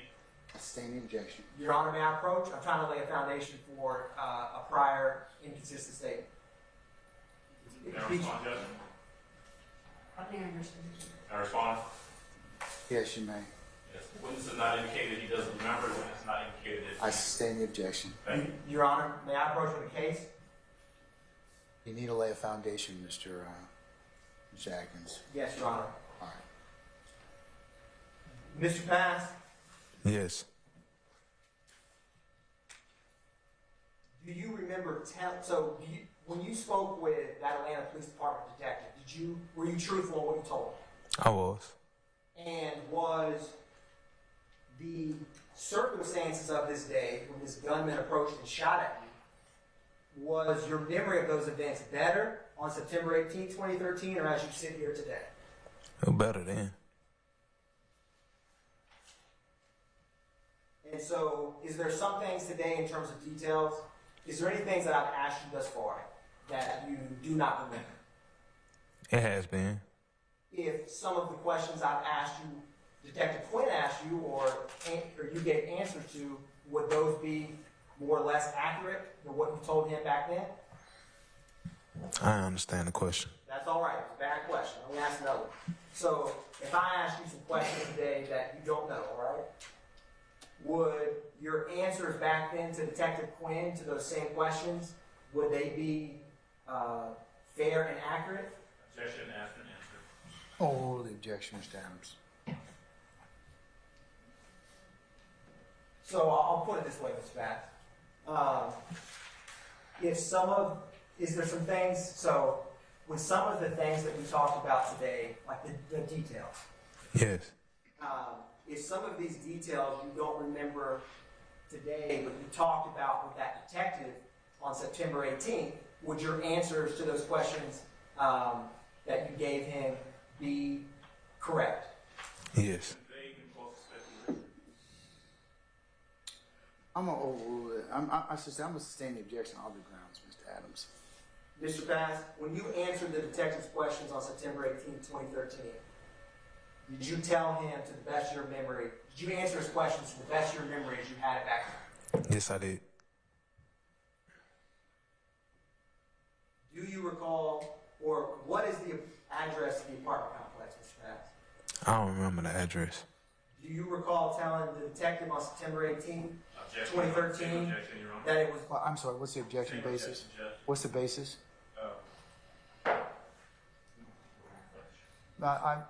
Only one at a time, Mr.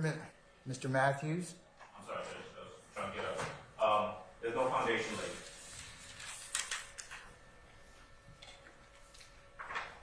I'm going to sustain the objection. Your Honor, may I approach with a case? You all may approach, but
Mr. Pat, I'm gonna ask you some more questions, all right? Okay.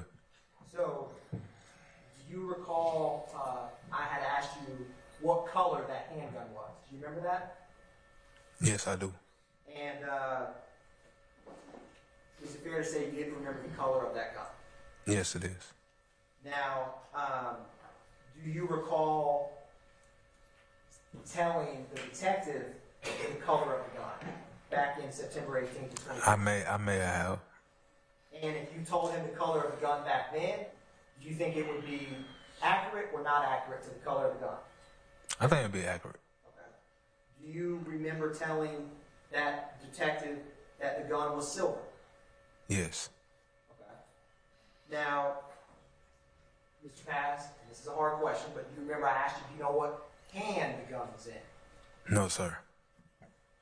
If you had told the detective back on September 18th of 2013 what hand the gun was in, do you think that that would be an accurate statement back then? Yes, sir. Do you recall telling Detective Quinn that the gun was in the suspect's right hand? No, I do not. Right. Now, what did, I know you weren't able to see facial features, but do you have any in general, what did this gunman look like? Were they a male or a female? It was a male.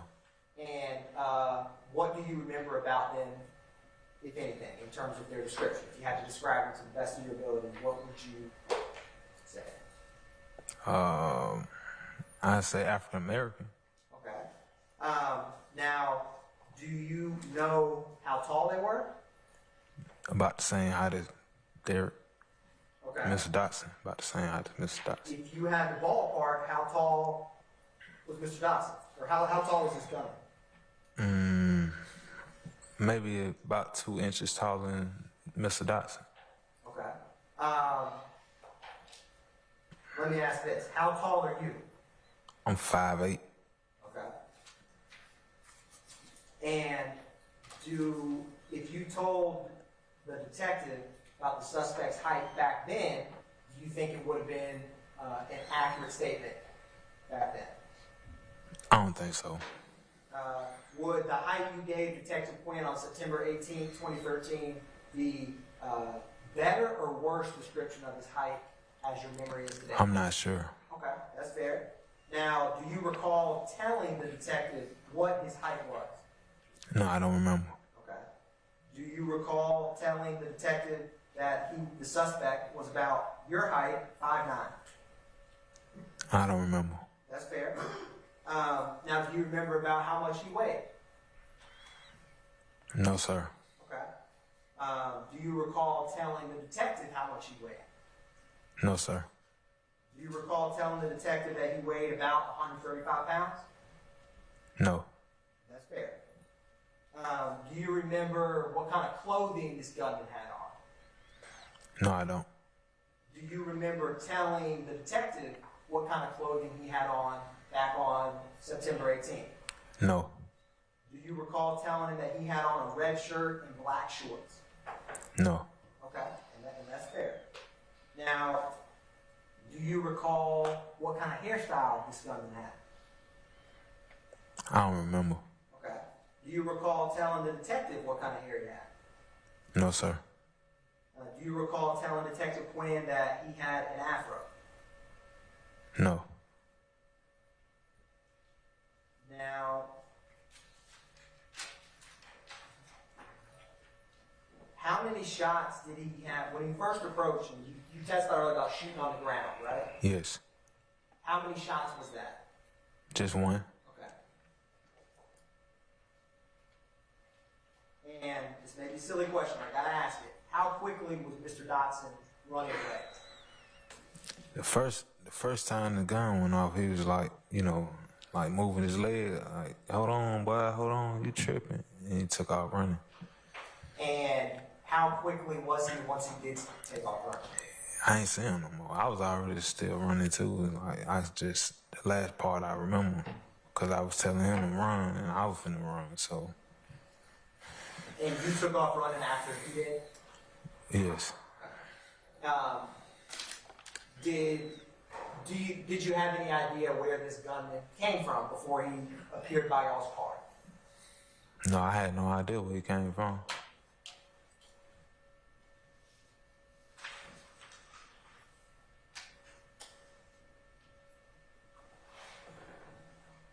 Now, do you recall the detective meeting you at the apartment complex when he was talking with you?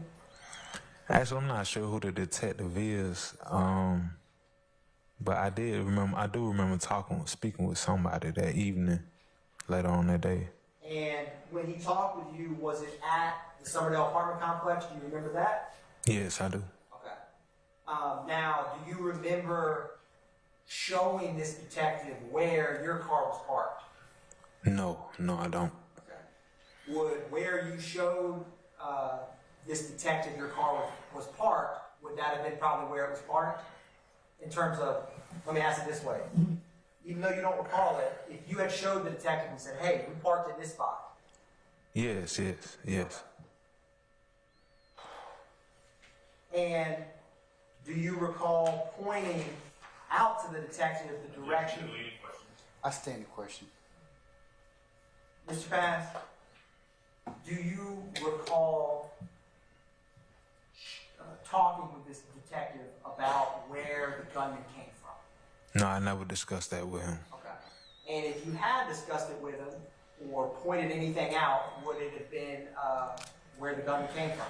At that time when I spoke with the detective, it was night, so it was like different and stuff. That's fair. And it was cars in the parking lot, so I couldn't like show him.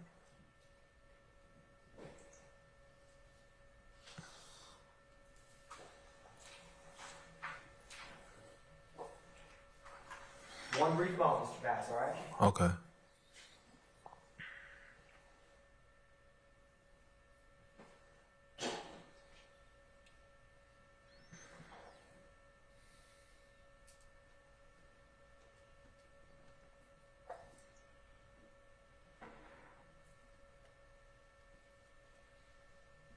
Now, Mr. Bass, whose car were you all in when this happened?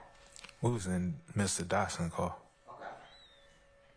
Okay. And did this gunman, did he do anything to conceal his identity from you all? In terms of like what he was wearing on his face? No.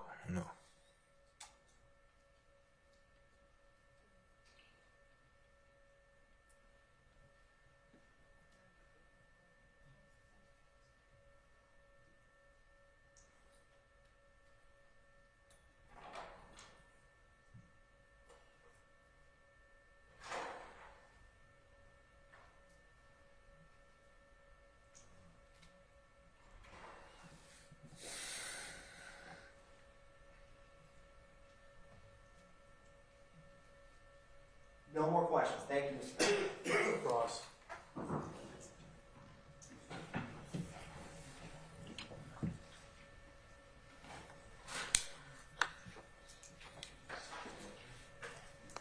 Good afternoon, Mr. Pass. Good afternoon. All right, my name is Keith Adams, sir. You and I have not had the pleasure of talking before, is that correct?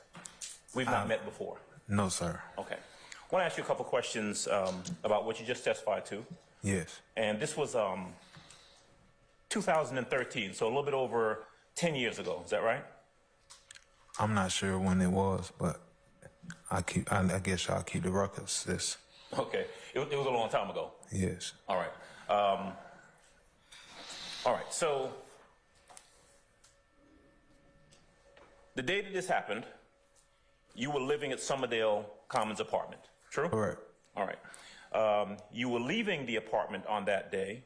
And in fact, you did leave the apartment, didn't you? Yes. You and Mr. Dotson were in a vehicle. Yes, sir.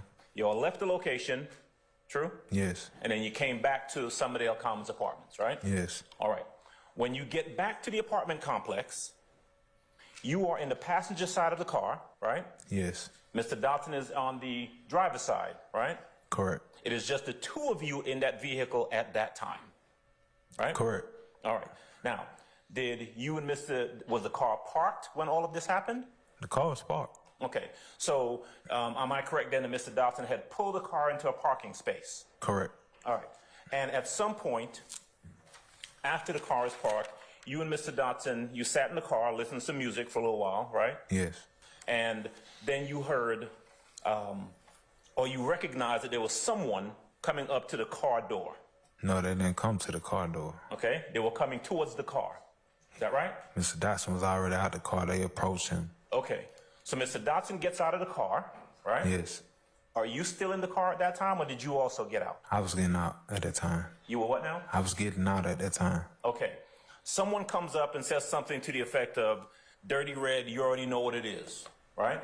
You know what time it is. You know what time it is. Right? Yes. You heard that. Yes. And the next thing you heard was a gunshot go off. Yes. All right? The person who came up and said Dirty Red, and that was in fact Derek Dotson's nickname, right? Dirty Red. Yes. So the person called him by his nickname, right? True? Correct. All right. And so at that point, you heard, you saw this person, and the person was an African-American male, a black man, right? Yes, sir. I know you asked earlier about the description.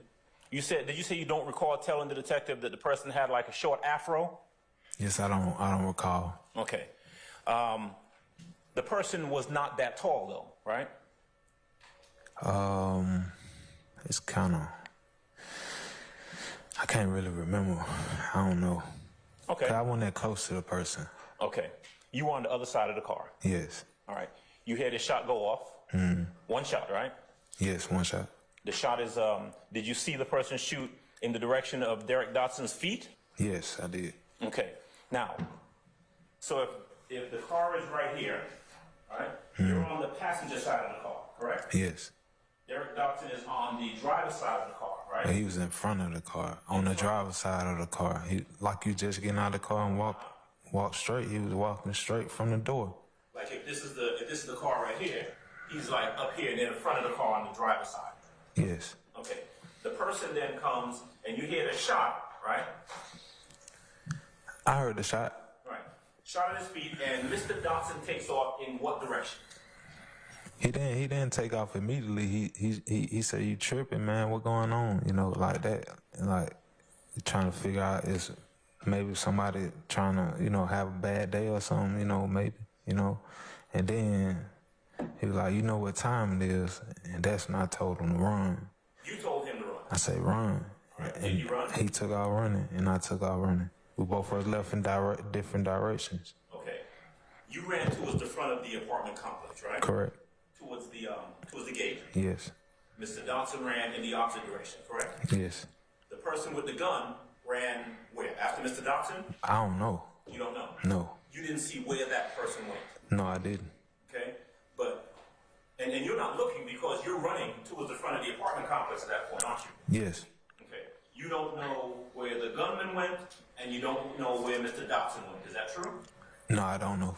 Okay. You didn't see the gunman, the person with the gun, do anything after that, right? No, I didn't. So you're not in a position to tell this jury, I saw him go in this direction or that. You can't tell, you don't know what he did. Who, the gunman? Yes. No, I don't know what the gunman did. I was running. Right. I know some shots was coming at me, though, while I was running. I was still going. All right. When you start running, then you hear some other gunshots, don't you? Yeah, I was gone, man. So let me, and I need you to estimate for me, right? Okay. From the time you take off running, right, to the time you hear some more gunshots, how much time has passed? I say count seconds, about 30 seconds. Okay. Maybe a little less. Okay. So sounds like pretty close in time. Yeah. Okay. You're running. You hear some gunshots. Do you hear any more gunshots after that second series of shots? I don't recall. Okay. When you ran out the front gate. Now, well, actually, before we get there, although this guy with the gun came up and said, "Dirty Red, you already know what time it is." You didn't see him take anything from Mr. Dotson, did you? He dropped the money on the ground. What money was dropped on the ground? Mr. Dotson, he dropped some money on the ground. Because we were coming back from paying bills and running errands and stuff, you know. And he had cash on him. I had gave him my portion of my rent. He had cash on him. And I was just telling him we need to go to the bank and stuff, but we were getting lunch, you know, and we were gonna do it. But that's what happened soon we got out the car, and I was really upset. So your testimony is that at some point after the gunman walks up, Derek Dotson drops some cash on the ground. No, after the gunman shot at the ground, he dropped the money on the ground he had in his pocket. He said, "You can have it." Like he didn't say you can have it, but he threw it out of his pocket, like, you know, you can have it, you know. Okay. He just dropped it on the ground. And then I told him to run. Uh-huh. And I looked around and tried to see, make sure nobody else was coming, make sure I'm in the clear. And I took off running, and he took off running. Both of us left different directions. And you saw the gunman, the guy with the gun, pick up the money that was on the I didn't ground? see him pick it up. I was already gone. Okay. All right. I want to jump ahead a little bit, because remember talking to a detective at some point after that, right? Correct. You remember the detective actually came to the apartment complex and was talking to you outside, right? Yes. All right. You remember telling that detective that there wasn't any money taken, or you didn't see any money taken? I don't recall telling him that. Okay. But you certainly did talk to the detective and told him everything that you remembered on that day, right? Correct. And it was, let me see. If this happened on the 13th of September, it was about 5 days later on the 18th when the detective showed up to the apartment complex and spoke to you. Does that sound about right? I guess it's about in the same range. Couple days? Yeah. Okay. Now today, your recollection is that Dirty Red dropped some money and you didn't see the government pick it up, but you saw money drop, right? Yes. Now, I want you to think real hard. And would you, after thinking about it for a while, admit that that is absolutely not what you told the detective back then? Objection, Your Honor. Basis. It's argumentative to a point even for cross. What's the impeachment? I'm over the objection. You can answer it. Want to answer again? Yes, please. Okay. After thinking about it, right now, are you willing to admit that this whole thing about dropping money on the ground, you didn't tell the detective anything about that, did you? Objection, Your Honor. Basis. Willing to admit he's testifying. I sustain the objection. I don't remember. Do you know if the detective was recording your statement? When Yes, I do remember. Was he? Yes. Okay.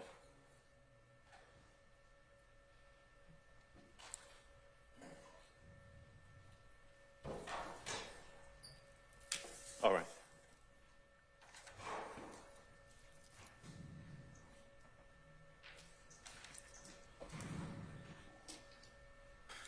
Did I hear you say that you don't really have a good recollection of what the person was wearing that day, do you? No, sir. Okay, you don't remember a red shirt, No, sir.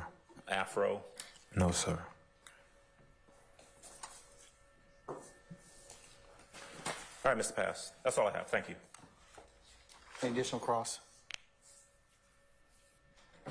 Yes, Mr. App, go ahead. Thank you, Your Honor. Good afternoon, Mr. Pass. How are you? I'm doing well.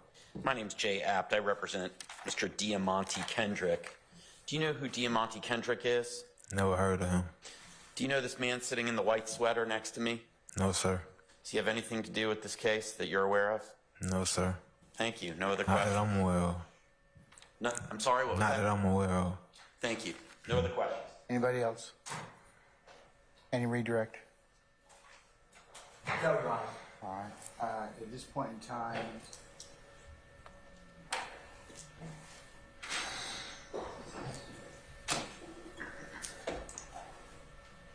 and Mr. Pass be permanently temporarily excused the witness. Permanently excuse, Your Honor. All right, Mr. Pass.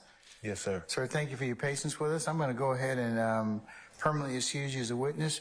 Please don't discuss your testimony to anybody except the attorneys in this case, okay? Yes, sir. All right, thank you, sir.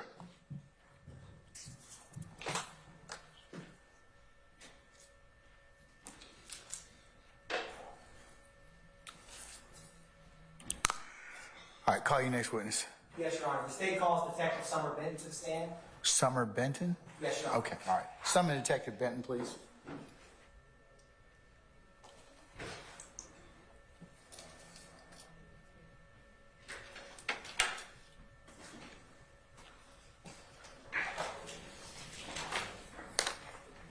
All right, Detective Benton, good afternoon, madam.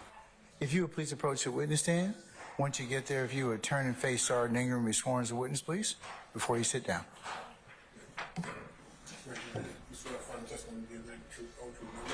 I do.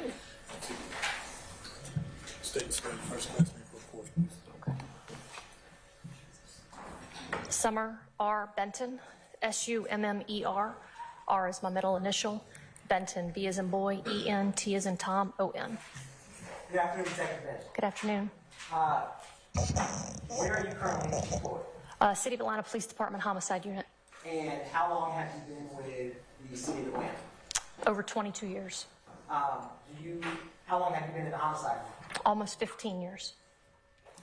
Do you have any specialization within the homicide unit currently? Yes, I do. What is that? I specialize in child murders, any type of child deaths, cold cases, and complex cases. How long have you specialized in child murder? Since 2019.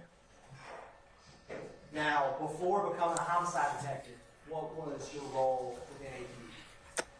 Oh, I had many roles before coming to a homicide detective. After the academy, I was an officer in Zone 5 on the streets on a bicycle, handling 911 calls in a patrol car, specialized in vehicle larcenies, when a member of an undercover team for FIT, made detective, went to narcotics for a few years, major crimes response unit, and then was transferred to, spent some time in Vice, and then got transferred to homicide.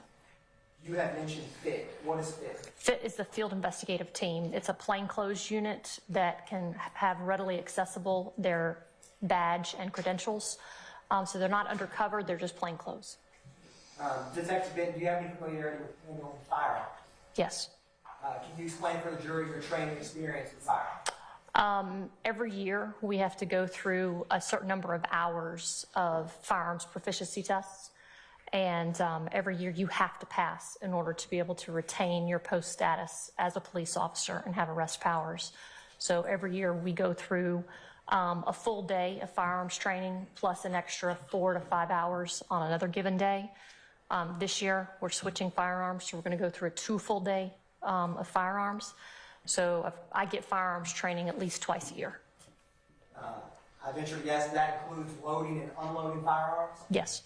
And do you have any training of rendering weapons safe that you encounter out in the field? We have to have that training when we go to our courses when we were at the academy.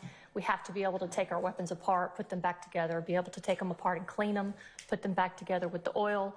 And also we go through strategic policies of how to render a firearm safe. Now, Detective Benton, do you have any training experience with preserving and examining crime scenes? Yes. Can you explain that for the jury? So well over 17 years as an investigator, one of the first things we do once we make a detective is we go through investigator schools. I've been through probably 4 different investigator schools: DEA, FBI, GBI, and of course our own here in the Atlanta Police Department. And in each one of those, we have a course that is crime scene processing, crime scene preservation, responding to crime scenes, where we learn how to draw scenes, we learn what can be readily identified as evidence. Basically, our motto is we'd rather have it and not need it than need it and not have it. And have you drawn crime scene sketches in your experience? Yes, sir. If you had the ballpark, how many crime scene sketches have you created for a case? Well over 100. Did you create a crime scene sketch for this case? Yes, sir, I did. Student Judge, can we approach briefly, please? You may.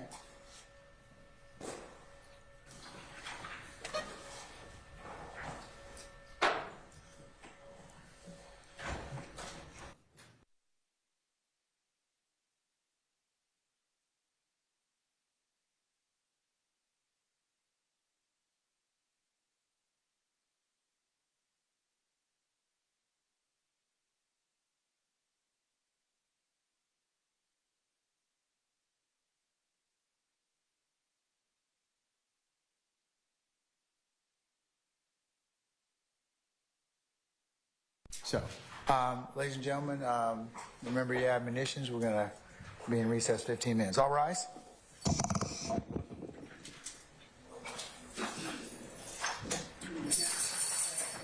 Huh? Yeah, they asked for a comfort break.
All right, ladies and gentlemen, please be seated.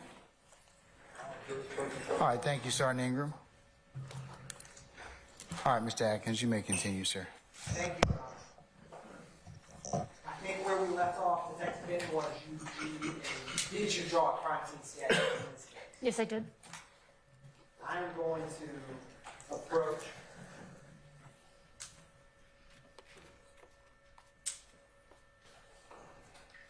with 118 Charlie, 102 Charlie through 107 Charlie, and 119 Charlie.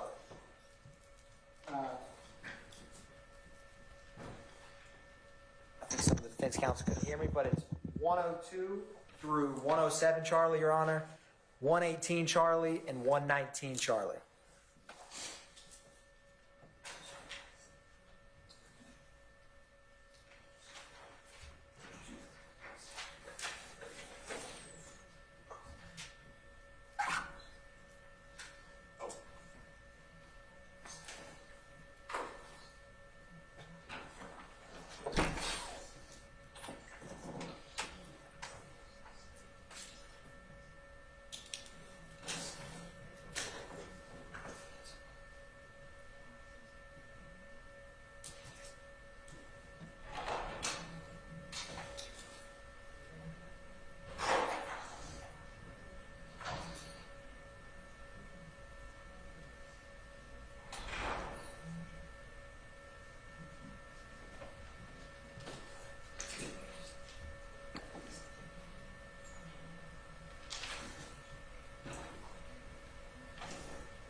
So, Detective Ben, I'm going to hand you these, and if you can take a look at those, and when you are complete, just look up at me. Thank you.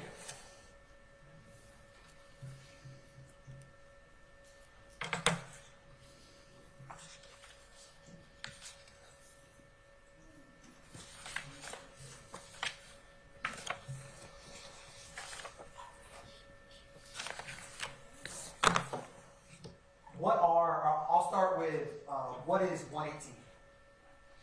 118 is the crime scene drawing that I sketched, plus the legend. And is 118 Charlie, how do you recognize it? I drew it. And it's a fair and accurate representation of the crime scene sketch you drew in this case. Yes, it is. And 102 through 107 Charlie and 119 Charlie, those photographs, what are those? Those are photographs that basically depict the markings. So when I would identify something, and we would identify it through evidence markers, 1, 2, 3, so on. And so this is identifying everything that's on the crime scene legend. And are they a fair and accurate depiction of the identifying markers in the crime scene in this case? Yes. Your Honor, at this time, the state moves to admit and tender the evidence. State's Exhibit 118 Charlie, 102 through 107 Charlie, and 119 Charlie. Any objections to states 118, 119, 102 through 107? Your Honor, no objection to anything except 118C, as in Colette, but Charlie. It's for the continuing witness rule. I know what you said. All right. States 118, 118 Charlie, 119 Charlie, and 102 Charlie through 107 Charlie admitted. Thank you, Your Honor. I'm going to publish Detective Ben 118 Charlie. And it publishes you see fit. Thank you, Your Honor. All right. Publishing 118 Charlie. There's going to be, you can use a hard copy, or there's on the screen, we'll use that one. There's one on your left, there's obviously a larger one up on the screen behind you. Okay. Can you kind of orient the jury in general to this crime scene sketch? Like the buildings, the roadways, and what in general is depicted? Yes, so Old Hateville Road is right about here. Can you draw on this? You can try to tap that bottom left screen, or we can go old school, we have a wooden pointer. Your preference. Did you just say a wooden pointer? That's correct. It's on that chalkboard right there. I'm good. Okay, so tap that bottom left of the screen, and it should come up. And if you need any help, let me know. So this right here is Old Hateville Road. So I believe it was 2745 Old Hateville Road was the location that we were called out on. And that's what this location is, plus the parking areas around it. It's the Cleveland Coin Laundry, which is right here, is the name that I put. I always put it in the top left-hand corner, or try to. And this, of course, is where the majority of our crime scene was focused on. And this is an aerial view. So if you were looking at something from above, straight down, that's how we're seeing the crime scene drawing. And Detective Benton, that rectangle with the triangle on the very back, right underneath the time on this, what is that depict? A vehicle. That's Georgia Tag Baker Mary Queen 5886, and that's the vehicle that most of the evidence was around. And what is the vehicle behind it? The vehicle behind it is a patrol vehicle. Now, I want to walk through these items and kind of rotate between the crime scene sketch and the photographs. I'm going to publish 119 Charlie. Oh, It's all right. Okay. There should be a way to clear it. There we go. So, Detective Ben, what is, in general, can you kind of explain for the jury, how do you decide what is placard number 1? okay, so I'm extremely particular about my crime scene. So when I was asked to take control of this crime scene, I try to put whatever's the beginning of the crime scene, which is the center of the crime scene. And this particular crime scene, it was this vehicle. So we evidence marker, the vehicle is actually evidence marker 1. And before we open any vehicle and look at any vehicle, I go through all of everything that's on the outside of the vehicle. So at this point, we had the vehicle, and then we had some broken glass that was on a rear passenger window, and that was evidence marker 2. At that point, then we would open the car up, and we would photograph and place evidence markers inside the car on items of evidentiary value. And so, if you were working, say, a homicide case, where would you put placard number 1? Normally, if the deceased's body is still there, we would put placard number 1 as the deceased body, and I would work my way out from there. And so, in this case, why did you put placard number 1 as the vehicle? Because that was the biggest piece of evidence and where all the evidence was located after I did my walkthrough. So we made the vehicle number 1. And what is placard number 2 there, depicted in 119 Charlie? Placard number 2 actually is showing you the broken back window of the vehicle. And why did that stand out to you? Because all I was told was, well, there was no other windows broken. So when I got to the scene, I knew there was an incident that had happened. And of course, homicide got called. I was not the lead detective. I was asked just to process the vehicle. And since vehicles don't come out of the manufacturer with broken glass, we knew something most likely had happened. There was glass other places other than just there. So we evidence marked it. And Detective Ben, taking a brief step back to how you got here, how did you arrive on the scene? I was on duty, and the homicide unit was called. The officer-involved shooting team, which we had back in 2013, responded to the scene. I got a call from Detective Quinn, and he asked that I come to the scene and process and take control of the scene. And I wanted to publish State's Exhibit 118, Charlie. So can you orient for the jury where 1 and 2 is in your crime scene sketch? Yes. So here's 1, and 2 is that back passenger window right there. Can you also describe, do you have a process for how you decide to go about deciding what's 2? Like for this vehicle, did you go, what was your process? Was it outward, inward? What was your thought process for how? So we start on the vehicle itself, everything on the outside of the vehicle. Once we do everything on the outside of the vehicle, not everything that's separate from the vehicle, but just the vehicle itself. So you've got the vehicle, then you've got the broken window. There didn't appear to be any other types of defects on the vehicle, so that's when we then moved to the inside of the vehicle. Vehicle doors were opened, evidence was located, it was photographed, then evidence markers were placed into on the vehicle, on the window, in the vehicle to photograph those. After the outside and then the inside of the vehicle, then we spread from there. I'm going to publish 102 Charlie. Detective Benton, what does this depict? This depicts the front passenger seat of the same vehicle, and it's a firearm that was located in the floorboard. What type of firearm was it? This is a Ruger 9mm. I'm going to publish State's Exhibit 103 Charlie. Is this a zoomed in photograph of what we were just looking at? Yes, it is. Now, Detective Benton, I'm going to hand you 114 Charlie.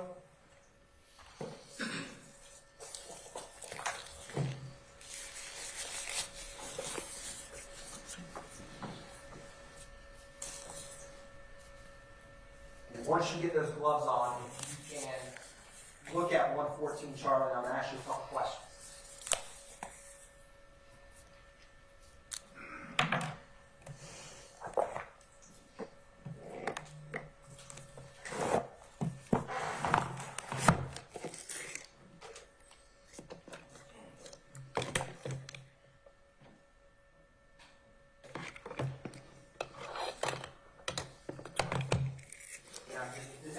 What is the serial number on State's Exhibit 114 Charlie?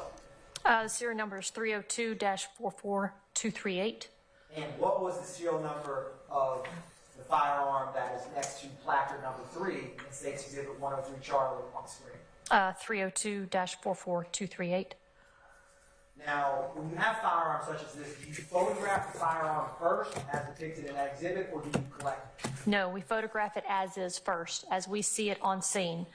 Then we put an evidence marker down, it's photographed again, and then after that's photographed, and then the entire scene is photographed, then we collect the firearm. Why is that important to do it how you just described it? Because we want to photograph it as is, so when we get to trial, you guys can see how we found it before any type of manipulation was done to the weapon to render it safe. And did you have any process for clearing these firearms and rendering them safe after you photographed and collected them? Yes. Now, was this specific firearm that's depicted, was it loaded? Yes, it was. Did it have any in the chamber? Yes, it had one round in the chamber. Can you describe what that means to have one in the chamber? So if you look here, this is what we're going to call, for all intents and purposes, that where the bullet would lie, the live round would lie in the chamber. When the bullet is fired, the projectile will come out towards the front this direction, and then of course the shell casing of that firearm will eject, most likely backwards and to the right. And then if there's another live round that's in the magazine, it's automatically feeded up into the chamber of the weapon after it's being fired. Unless there's some type of stovepiping or anything like that, then that's how it is. But this particular weapon, nothing was in the magazine. However, there was a live round in the chamber, so we had to make sure to eject that live round out of the chamber and render that firearm safe. I'm going to publish 118 Charlie, the crime scene sketch. And if it's possible, I'm going to zoom in just a little bit and see where placard number 3 that we just looked at is in this sketch. Okay. So placard number 3 is right here. The number is right there. But there's a line that goes to tell you where it was located inside the vehicle. Orienting it to the front passenger seat. Floorboard. Okay. I'm going to publish 104 Charlie.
Vinton, what was item number 4? Item number 4 was a Taurus 9mm semi-automatic firearm. And what was the serial number on that semi-automatic firearm? Tom Charlie X-ray 63132. Now, in State's Exhibit 115, Charlie, can you look at that and tell me what that is?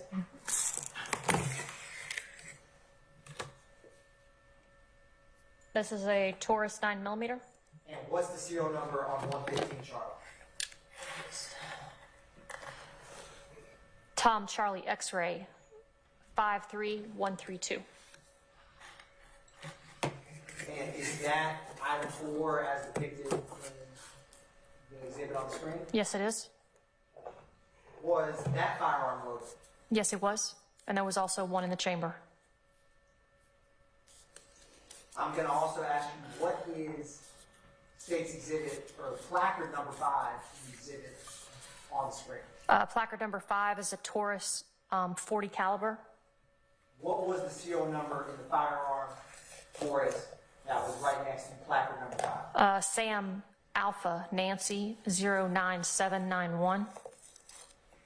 I'm going to also hand you, it's right here, State's Exhibit 116, Charlie.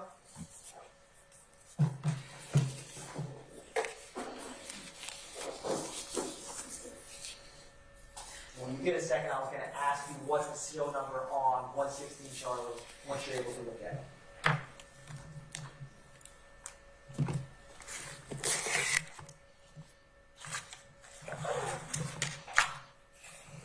This is a Taurus 40 caliber. Serial number is Sam Alpha Nancy 09791. So is that the same firearm as depicted in placard number 5? Yes, it is. Was that firearm loaded? No, it was not. There was a magazine in the chamber, or a magazine in the well of the weapon, but the magazine was empty and the chamber was empty. I'm going to publish 118, Charlie. What part of the vehicle, as depicted in 118, Charlie, was these two firearms next to placard number 4 and 5? That's going to be the driver's back passenger in the floorboard.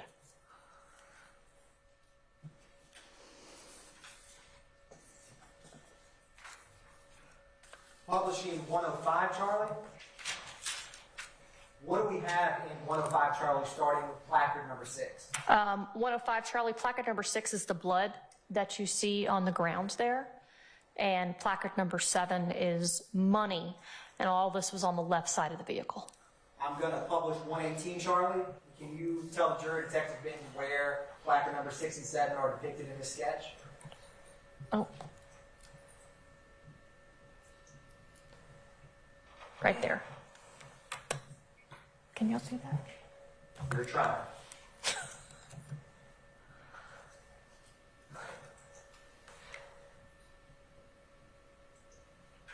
So 6 and 7 is right there, is towards the back left side of the vehicle. Is it fair to say it's between the Georgia Tag vehicle and the patrol car? Yes. Going to publish 106, Charlotte.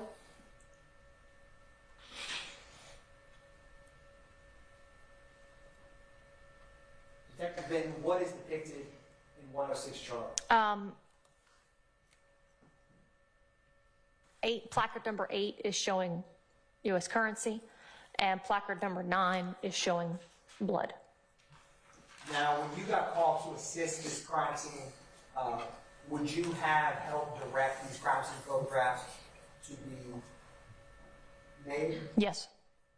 Who would have physically collected the items depicted in these photographs? The crime scene technicians would have physically collected the items. Firearms, I would have rendered them safe and put them in the boxes prior to the crime scene technicians taking control of them. The reason why is crime scene technicians are civilians. And so as law enforcement officers, we go ahead and render every gun safe, made sure the slide is back at the chamber, and then we place them in the boxes and let the crime scene techs take them from there. Now, to orient where placard number 8 and 9 is for the jury, publishing 118, Charlie again. Where was the money and blood and placard 89 in this crime scene sketch? On the back right side, passenger side of the vehicle. I'm now Detective Ben going to publish 107, Charlie.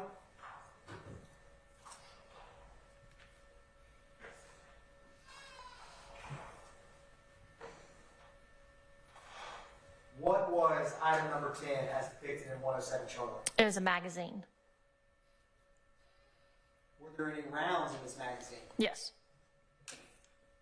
Do you know what firearm that magazine came from? I do not. It was just collected and the information was handed over to the lead detective. And I'm going to publish 118, Charlie. Do you know what part of the vehicle item number 10 was? I believe item number 10 was also in the back, on the other side of the floorboard in the back seat. Now, after creating this crime, after arriving on scene and documenting these evidentiary items in your crime scene sketch, what other involvement did you have with this case? I did not. Would that have included your involvement? Yes, sir. Once I had gotten back to my office and actually sketched out the sketch, that would concluded my involvement in this case. One brief moment, Your Honor. Yes, sir.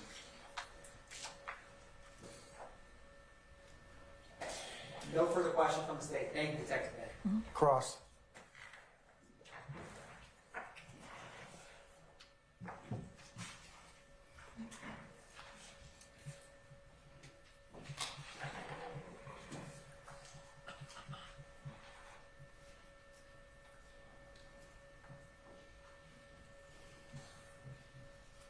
How are you? I'm good. How are you? I'd like to ask you a couple questions if I could. Yes, sir. Okay. It is my understanding back in 2013, September 11th, that you came out to this scene that you've been talking about and educating the jury as a person who was going to either direct or take charge of memorializing or photographing and sketching the crime scene. Is that fair to say? Yes, sir. And the crime scene, as you articulated so eloquently, started with the vehicle, the 2004 Nissan Altima. Is that correct? Yes, sir. And did you physically take the pictures, or did you have one of the crime scene techs, at your direction, of course? I know they're civilians, but did you direct them, hey, this is what I want you to do? Yes, the crime scene techs took all the photographs. Okay. And that's under, I assume, you were there, you were witnessing, making sure that it was done to your satisfaction. Yes, sir. Okay. Now, I'm going to show you, there's a lot more photographs taken that day. Is that fair to say than what you just introduced to Oh, absolutely. the jury? Are you familiar with those photographs? It's been over 10 years. Understood. I'm going to show you in a little while, with the court's permission, the photographs for you to look through. But I want to ask you a couple questions first, okay? Yes, sir. All right. First of all, some witnesses, you've interviewed witnesses before, correct? Yes, sir. And sometimes events are startling, like a car flying over a police car. That's a traumatic, startling event, right? Or could be. Objection made, Your Honor. That's the same question. Have you ever seen a car fly over your patrol car? My patrol car? No. Okay. And at times, whether a police officer or a civilian like me, you know, when something unexpected happens, you may get confused. You may not see what you see, or you may see it perfectly. It depends on the person. Is that fair to say? Objection, Your Honor, vague. That's the same question. Okay. When you take statements from a witness or a potential witness, sometimes that witness, although trying to give you the best information they can, sometimes their recollection may not be the same as recollection for other people. Is that fair to say? Objection, Your Honor. Compound question. That wasn't compound. I'll sustain. You can rephrase, Mr. Steele. Have you ever interviewed a witness where they said something in contradiction or conflict with, let's say, another witness? Yes. Okay.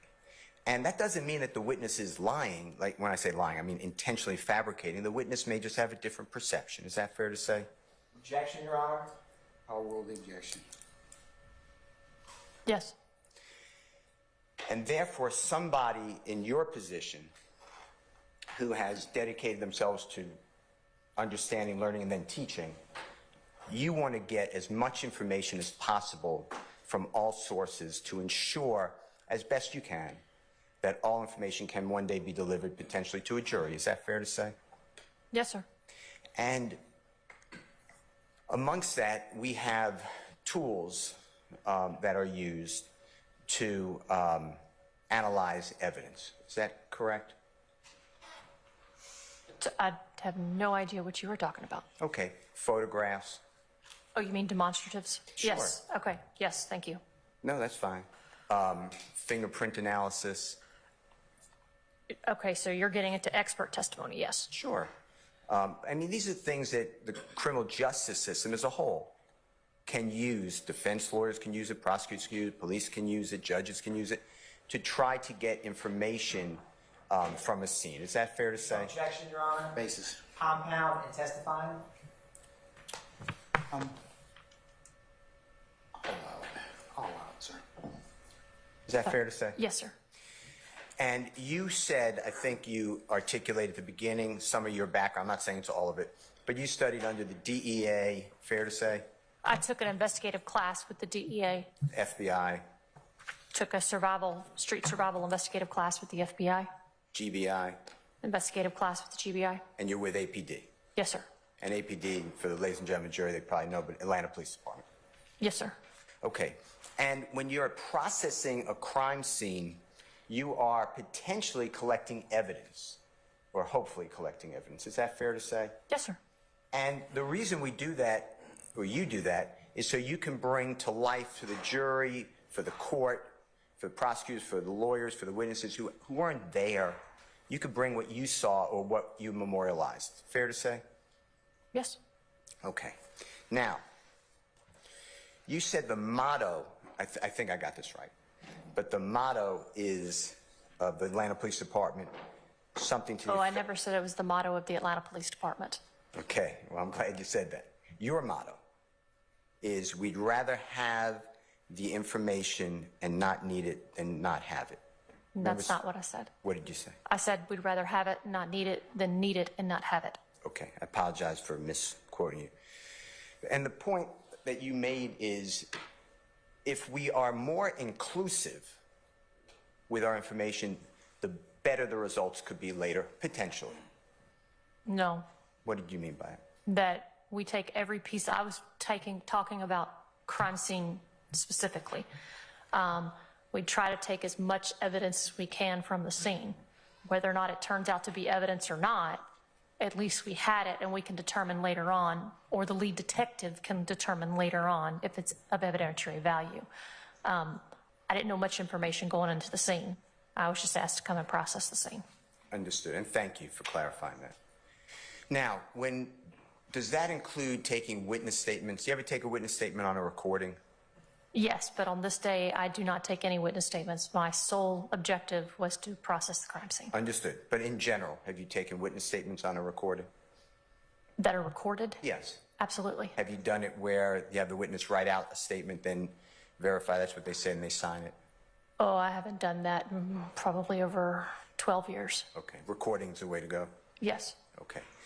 Have you ever been in a position where you took a statement from a witness, you recorded it, and then you decided you're going to delete it and not send it over to anyone? No. That would be wrong? Yes. Tell the jurors why that would be wrong. Because that's evidence. You're deleting evidence. It doesn't matter if that evidence showed that it meant nothing, but it was a part of your investigative file. If it is it a crime to delete evidence? I'm sure it is. Yes. Called obstruction of justice? Amongst other things. Tampering with evidence? And probably oath of office. Violation of oath of a police officer's office if an officer did that? Yes, sir. Okay. All right. I want to ask you, a couple of questions. And the photographs. Okay. Now, when you arrived first on this scene, was the jurors may notice, but they may not. Just explain. There's in the pictures, there's some yellow tape. Just explain what that does and the meaning of that. Oh, that's the do not cross tape. So when first responding officers, which is our uniform officers, get to a scene, we ask them to basically secure the scene. So they secure it with yellow crime scene tape. It's that tape that you see, whether you see it on the street, by chance happen to pass by a crime scene, or you see it on TV a lot too. It says crime scene, do not cross. And then we have officers stationed there to make sure pedestrian traffic does not get in. And the reason, if you don't mind just telling jurors, why is that so important? So that nothing contaminates the scene. We don't want anything to come into the scene that was not already in the scene. And could that be contamination, be like somebody could remove a piece of evidence that may be valuable? Absolutely. Pick up, I'm making this up, but pick up a shell casing? And Absolutely. Walk away with it. Even if they didn't intentionally pick it up, maybe it could get stuck in their foot or something, or the base of their shoe if they have little ridges in the shoe, like boots. Yes, sir. And we've had it in previous crime scenes, not this particular one, where, somebody may drive through a scene and it gets in the tires, a shell casing or something. Yeah, that was just an example. Yeah. Or somebody could drop something and then add to the crime scene that should not have been there if they kept out of that do not enter Yes, sir. area. Okay. Was that done in this case as far as you remember? I believe it was. Okay. We could see it in some pictures, but I just wanted to make sure. And that's standard procedure, correct? Yes, sir. All right. Then when somebody like you shows up, you and your coworkers, and in this case, I know they're all your coworkers, the authorities who show up, but the civilian crime scene techs, they are trained as well. Is that fair to say? Yes, sir. And they're trained to take photographs starting, back and then intermediate and then close up. Is Yes, that sir. true? Can you just explain to jury why that's important? So you want to be able to see the scene from a distance. Then they come in closer, about 50%, take another photograph. Then they'll actually go up to the evidence and take a very close photograph, which is normally an aerial view of the evidence.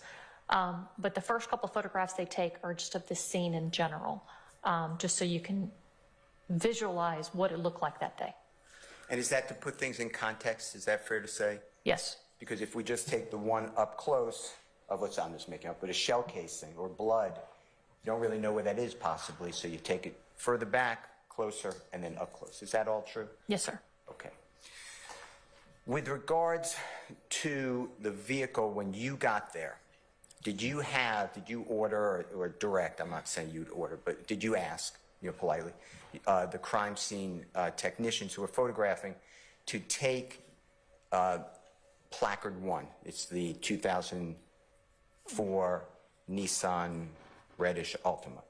Just take it the way it was. Take the pictures the way the vehicle appeared. And you explained to the jury, I believe, on direct examination a little bit, that it's not right to go through the car yet or adjust the car or move the car until those photographs are taken. Is that fair to say? Yes, sir. And that's because, like you were saying, you want the purity of the scene, and then we can put the placards in or adjust the evidence or take close-ups. Is that all true? Yes, sir. All right. Now, when you first got, and I don't remember, I may need the help, when you first got to the scene, you took number 1. Do you know what number that is? If you know what I'm talking about. May I just have 1 second, Your Honor? I apologize, detective. Just give me 1 second, okay? Fine.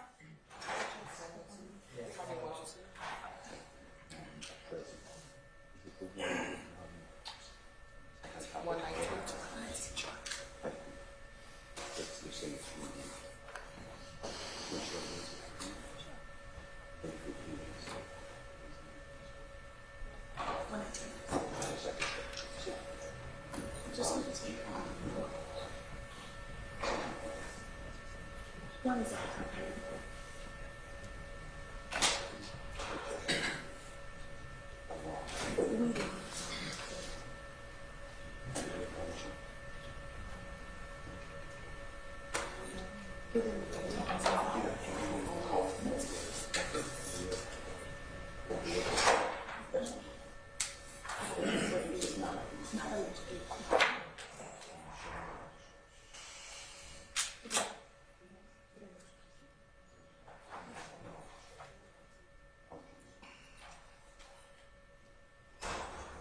Honor, may I have 1 second? It may be easier this way.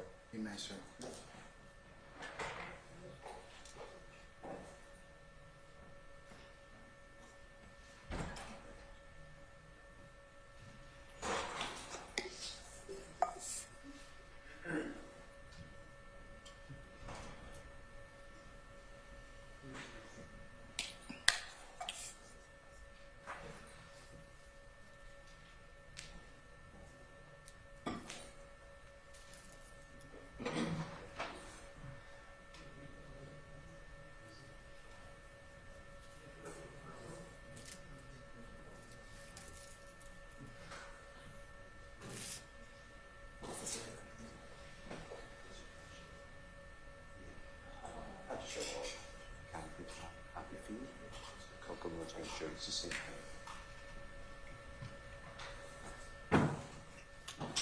Mr. Kokomo, Your Honor, with the court's permission, may Mr. Kokomo approach Detective Benton and show her defendant Mr. Williams, exhibit number 80 to 196, if you don't mind. And then, Detective, I'm going to ask you to do me a favor. When Mr. Kokomo, with your permission and the court's permission, approaches, just make 2 piles. Anything that you don't remember, or you didn't do, or you didn't see, just put on one side. Everything that you could say, yep, this is how it looked on the scene, and I directed the photograph put on the other side, okay? Okay. Okay. Is that okay, Your Honor? Have you, has the state seen Defendant Williams? I have not, Your Honor. I'm looking at these right now. All right. Just let him know when you're done, okay? Mr. Steele, we'll just pause in place, okay? Sure. This is the same that's on the phone drive.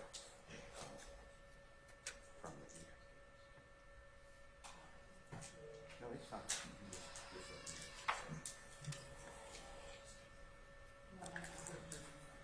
Thank you.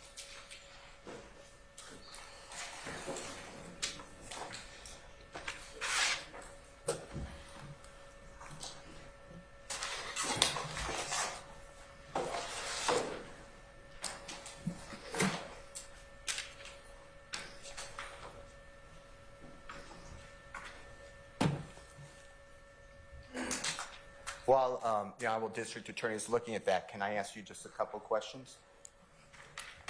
Yes, sir. That's why I'm here. Appreciate it. The photographs that you've been identifying already, Yes, sir. they have metadata.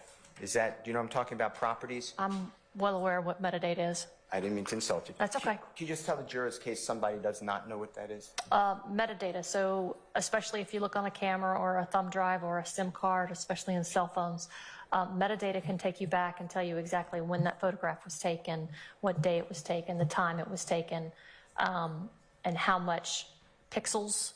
I mean, there's a lot of stuff that goes with metadata. And if during the course of our communication today, if you need to see the properties, just let us know, okay? Okay. Or the metadata. Well, it's been 11 years, so I'm hoping I can remember as much as you think I can. Well, you just do the best you can.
Those are yours.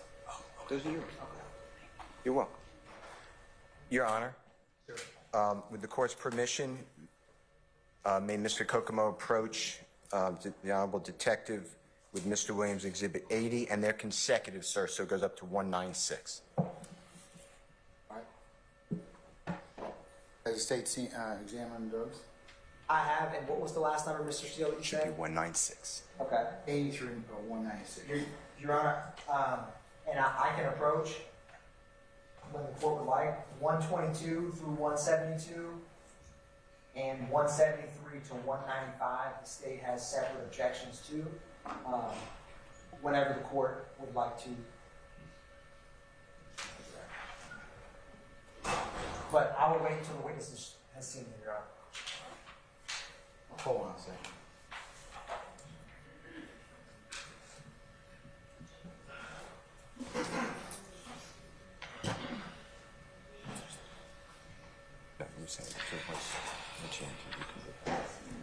Thank you.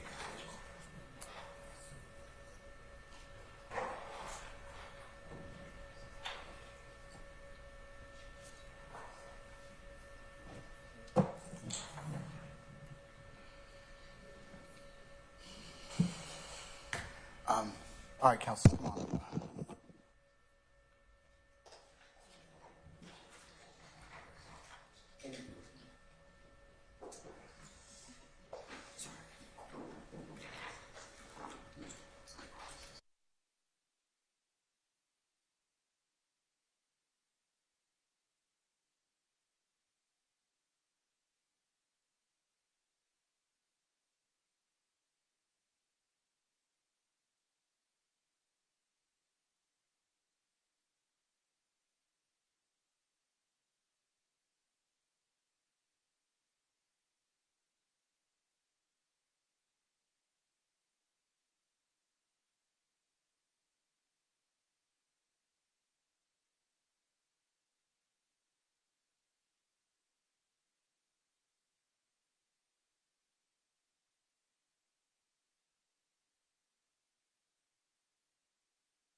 Copy for Detective Benton. Thank you, sir.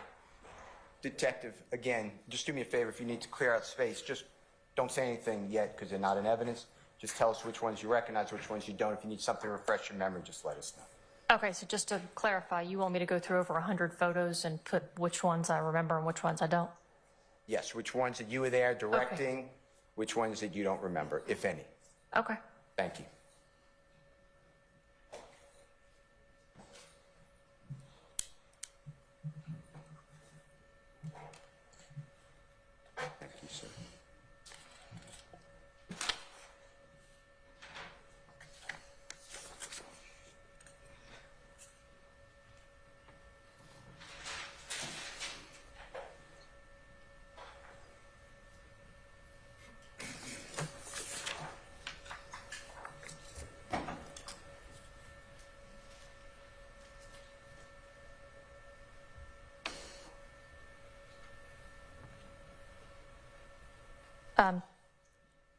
Quick question.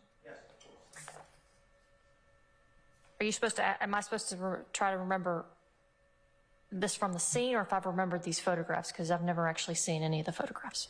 Either way, from the scene. Okay, I just wanted to clarify. Thank you, sir. Yeah, you're welcome. Thank you.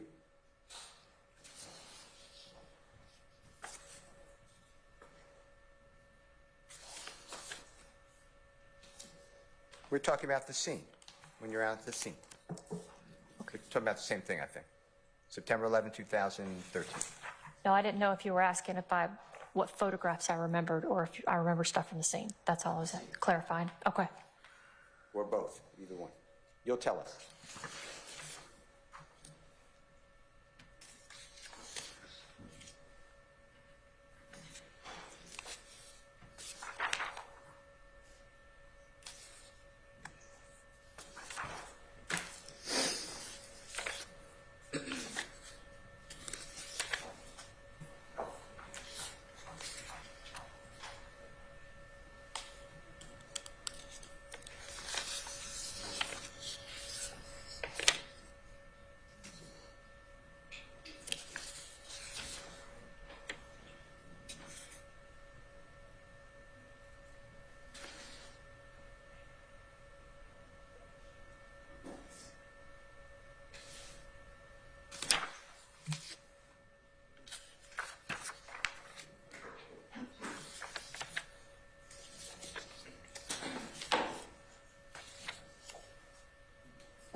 tell me which ones you recognize. This was the scene I processed.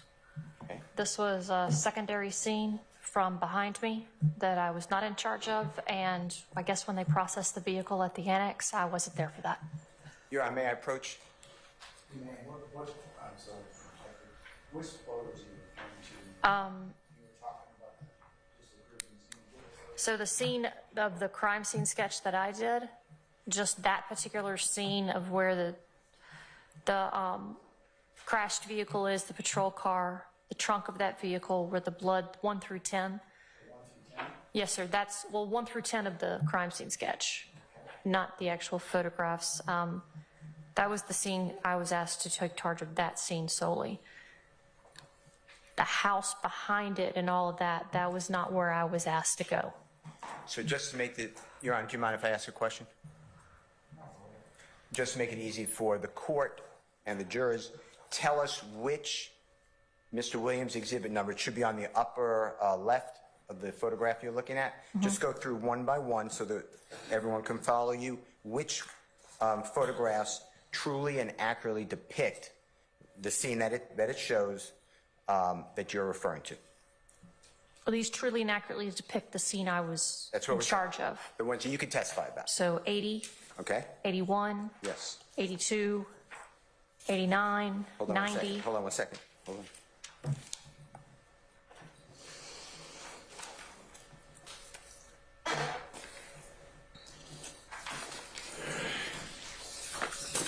Okay, just for the record, you skipped 83 through 88. Is that fair to say? Yeah, I didn't remember the Okay. front, what the front of the store looked like. Okay. So I didn't want to lie on the stand. No, don't do that. Okay, go ahead. 90, 91, 92, 93, 94, 97, Hold on 1 second. Okay. 98, 99, Hold on, I'm going too fast. 101, 102, 103, 104, 105, 106, 107, 108, 109, 111, 112, 113, 114, 116, 117, 118,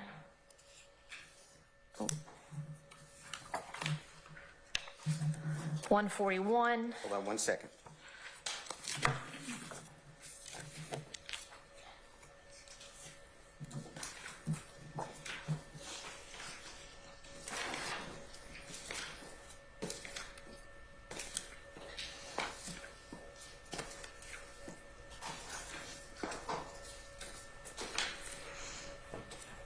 Okay. 142, 143, 144,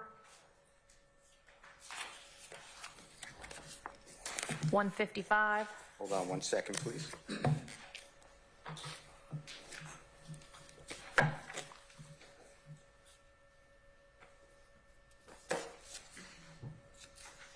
I'm with you. 156, 157, 158, 159, 160, 161, 162, 163, 164, 165, 166, 167, 168, 169, 170, 171, 172, 173, and 174. And then 175, just for the record, completeness. 196, do not recognize. Fair to say?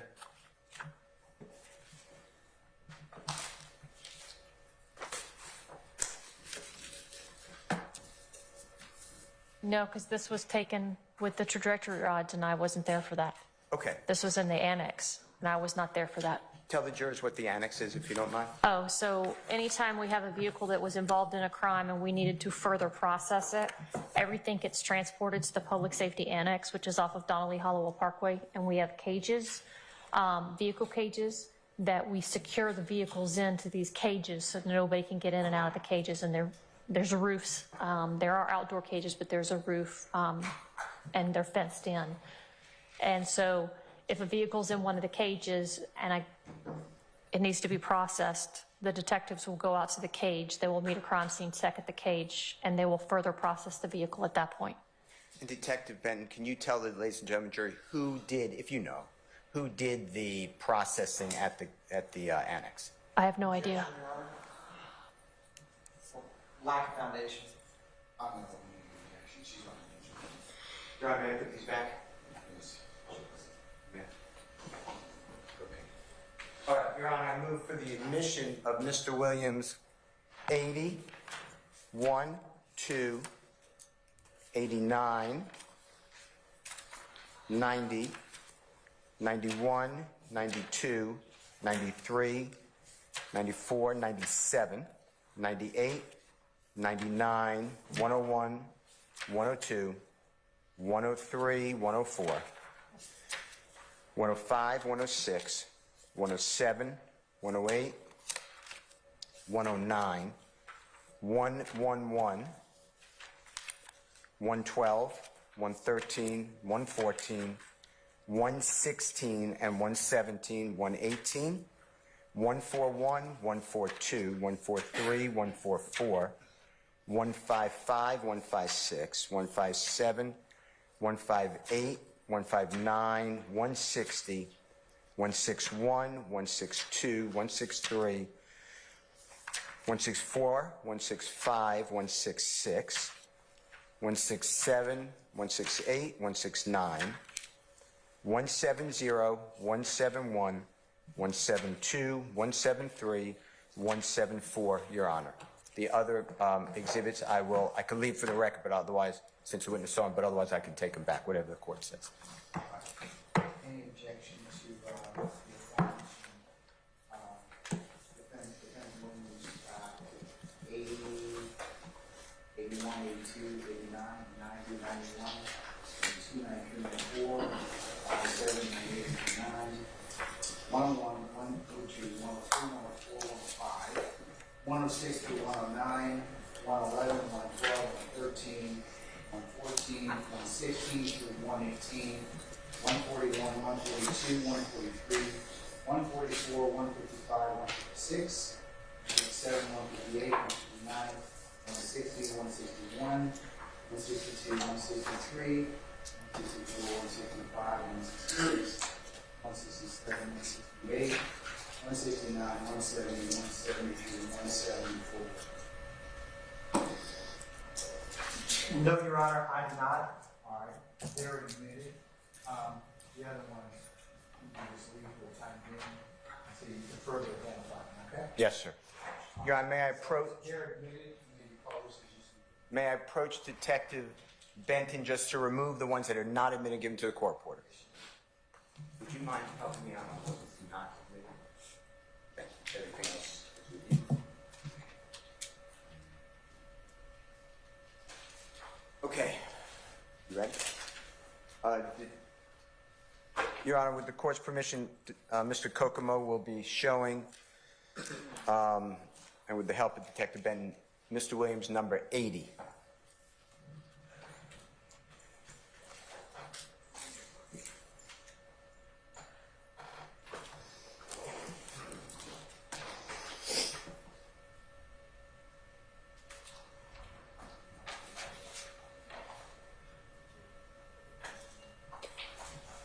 Okay.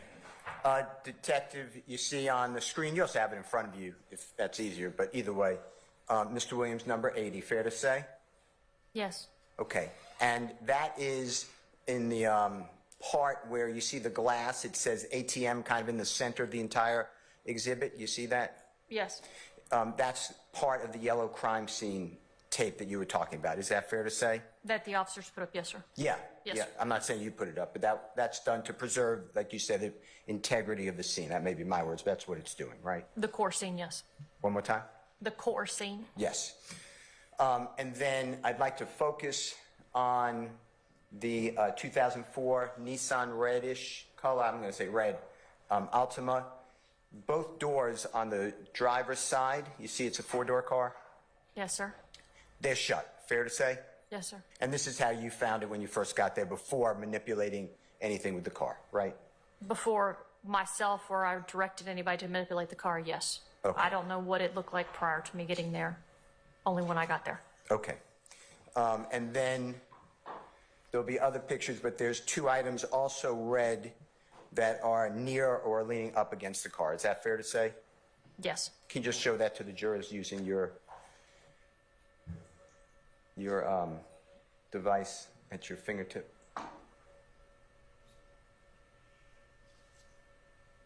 Okay. Is I'd that like that? Yeah, that's fine. Okay. Okay. And those are items that you observed came from the car? Yes, they appear to be like fenders or bumpers. Okay. Mr. Williams, number 81, it looks like a similar picture to me, but I just want to be complete. You had this picture taken, but now we see the City of Atlanta police-issued patrol vehicle in the picture as well. Is that fair to say? Yes, sir. All right. If I leave something out, just let me know, but I'm going to go to 82, okay? 82 is a similar, I'm not saying it's the same, but it's a similar picture depicting similar items. Yes, sir. Okay. Now, 89. Now, this shows the vehicle as you observed it impacting in that building, correct? No, I didn't observe it impact anything. I just observed it sitting True. where it appeared to have impacted. Okay. Yes. You come after the fact. Yes, sir. Right. Okay. And in this, you see a better photograph of a portion of the vehicle right there, even with, or looks even with the driver's door area that's also red in color. Is that fair to say? Yes, sir. And that's what you were saying earlier. Could be, I'm not saying it is, but could be part of the car's bumper. Yes, sir. Absolutely. Okay. All right. I'm going to skip to the next one, which is number 90, Mr. Williams. And here, in Mr. Williams, number 90, if you see towards the rear of that 2004 Altima vehicle, you see, is that fair to say that's the trunk area,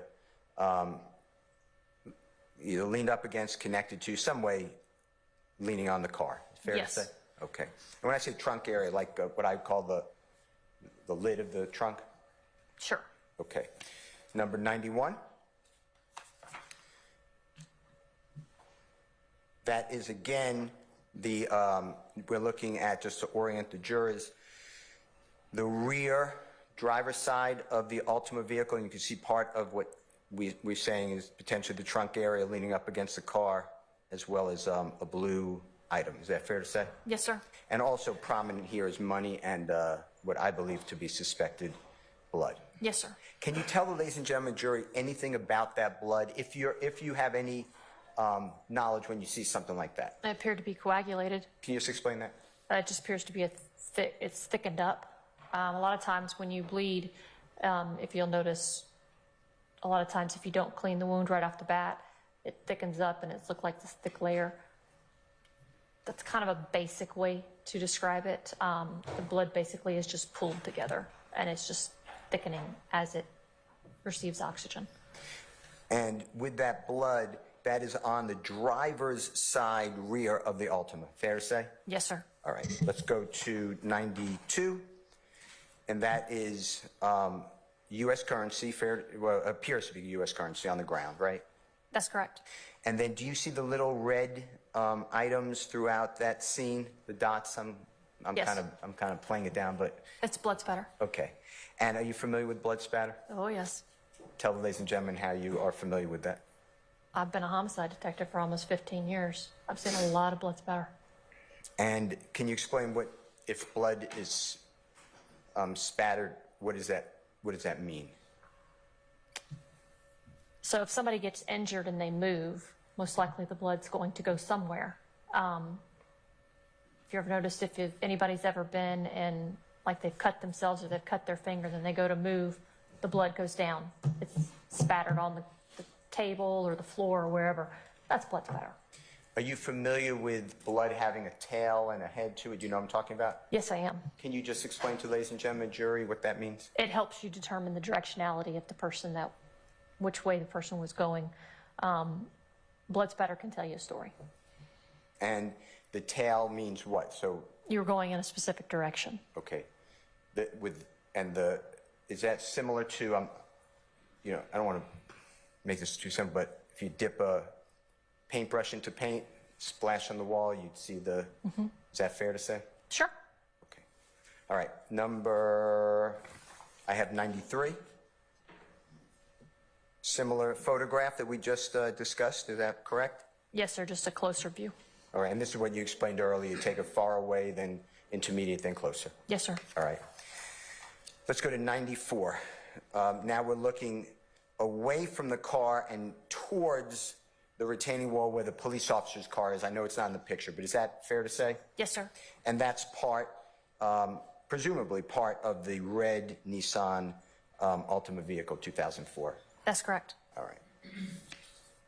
Let's look at now the 97, which is Mr. Williams in Evans, okay? We are now at the rear of the vehicle facing the wall that the vehicle presumably struck. Is that correct? I'm sorry, we're at the rear of the vehicle, yes. Towards the wall where the vehicle presumably struck. We're looking towards the wall. Oh, you mean the wall of the store, yes. Laundromat. Okay, yes. Okay, I think you called it a coin laundromat.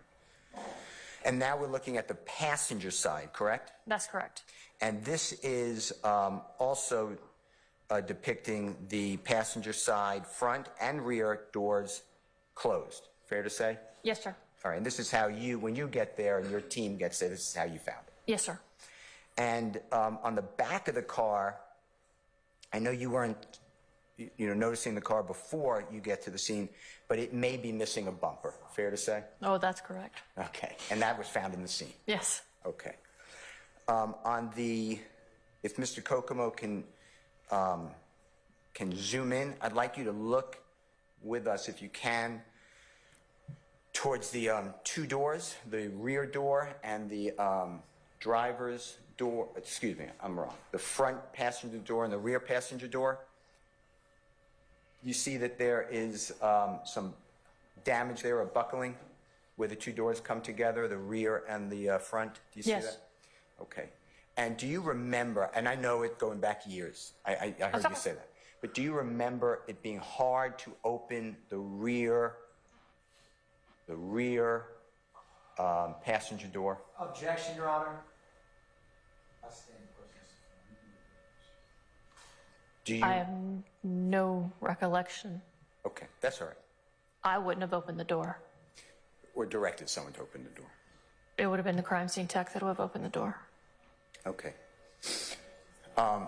Do you notice, if Mr. Kokomo can be so kind, going to the front a little more, pulling in?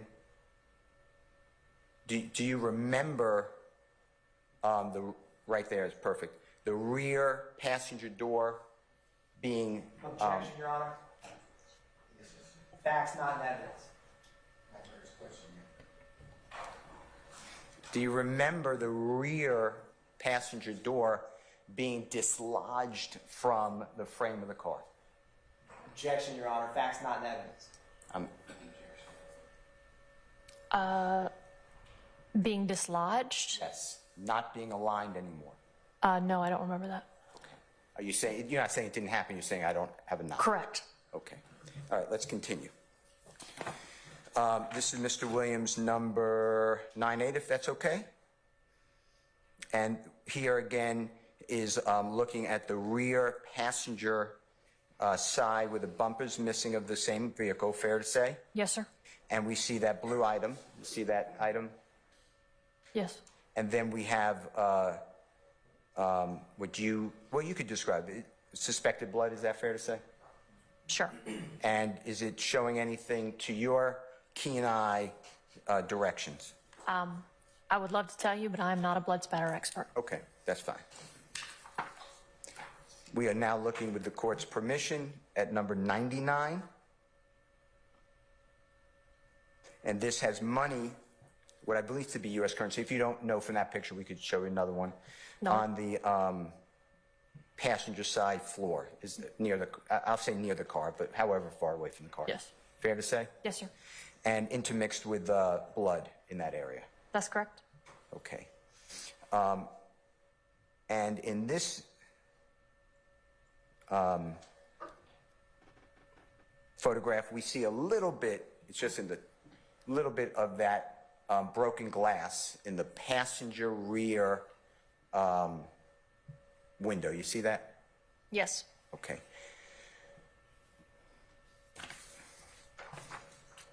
We're going to go to Mr. Williams, number 101.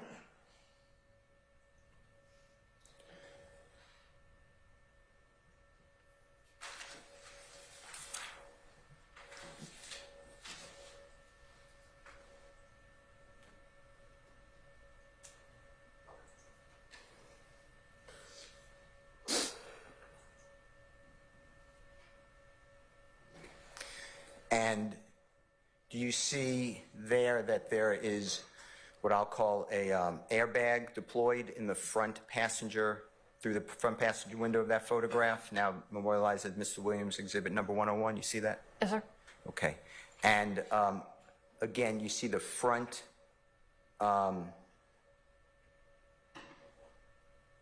area of that car juxtaposed into that wall of the laundromat. Is that fair to say? Yes, sir. Okay.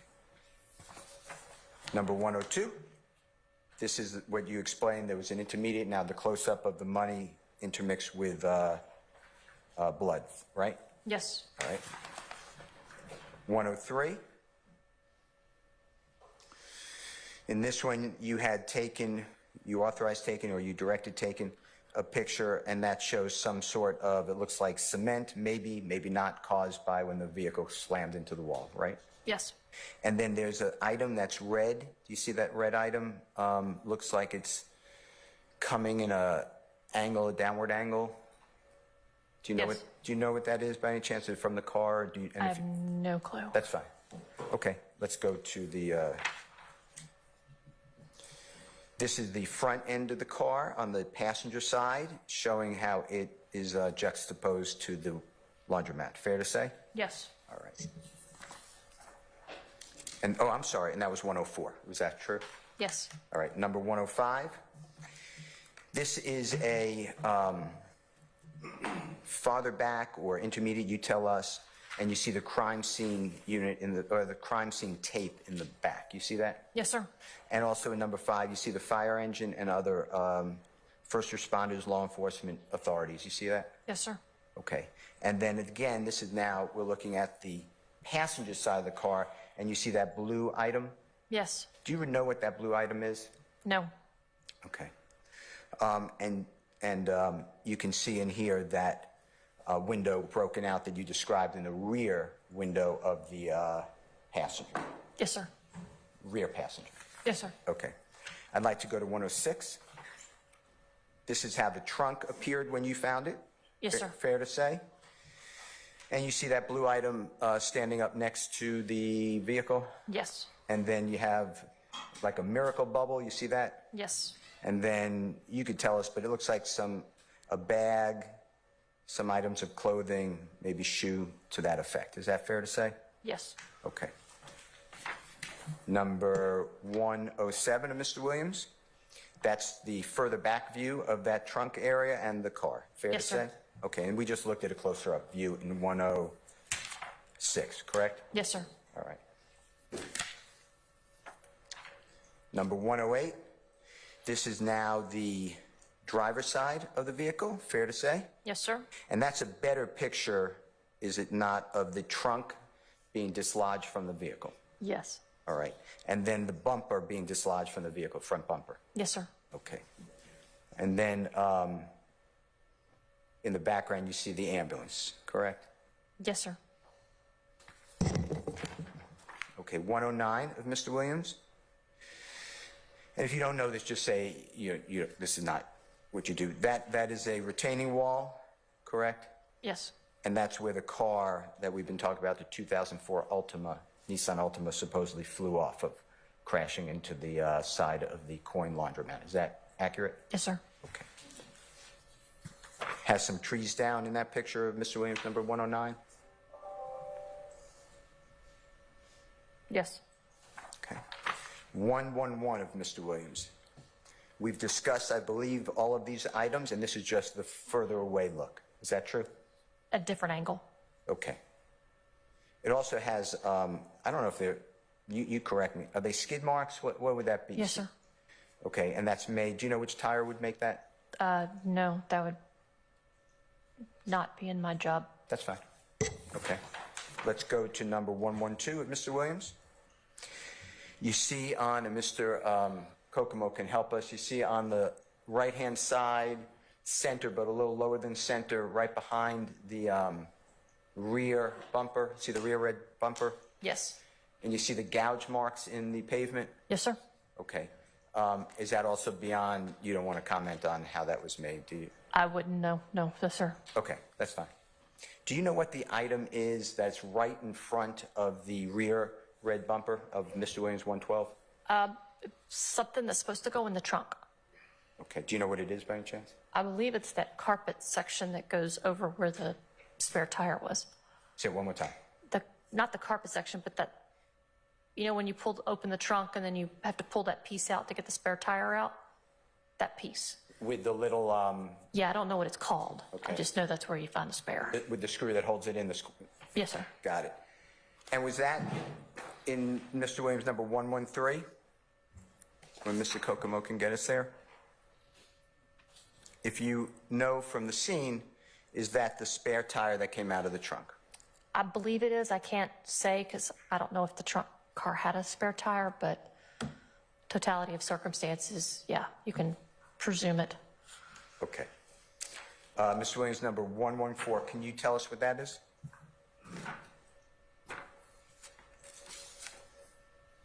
And if you don't remember, it's okay. Oh, I'm sorry. You said Mr. Williams. Can you tell me what that is? I thought you were asking somebody else. No, Mr. Williams, number 114, can you tell us what that item is? Okay, I'm not Mr. Williams, but okay. Let me rephrase. It's exhibit, Mr. Williams exhibit number Thank you. 114. Okay. Detective Benton, can you tell us what that item is that's in the center of that? No, I cannot. Okay. Can we go back to but Mr. Williams exhibit number 107 just for a moment, if you don't mind?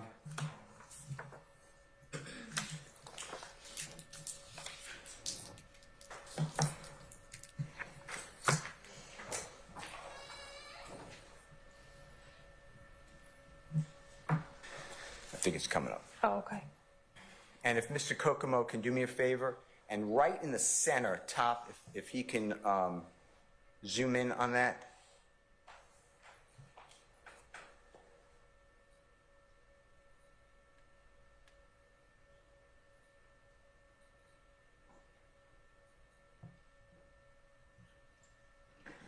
Detective, can you circle if you see the video surveillance camera on the laundromat, please? And would it be in your purview to either order somebody to look at the video surveillance or obtain the video surveillance or check the video surveillance? What is your position at that point on this scene? I know on other scenes it may be different. That is not my purview. Whose purview is that? Us, the lead detective or whoever they delegate to do that. Who's the lead detective in this case? Detective Quinn. Okay. All right. I apologize for going backwards. Let's go to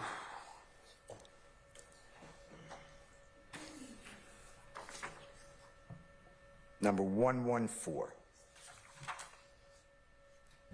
And I think When you get a chance, can you just clear the screen for us? Oh, sorry. Is there anything of value, see right in the center, in that space, maybe two spaces, before you get to the rectangle in yellow, is there anything of value that you remember from that item? No, sir. Okay. Okay.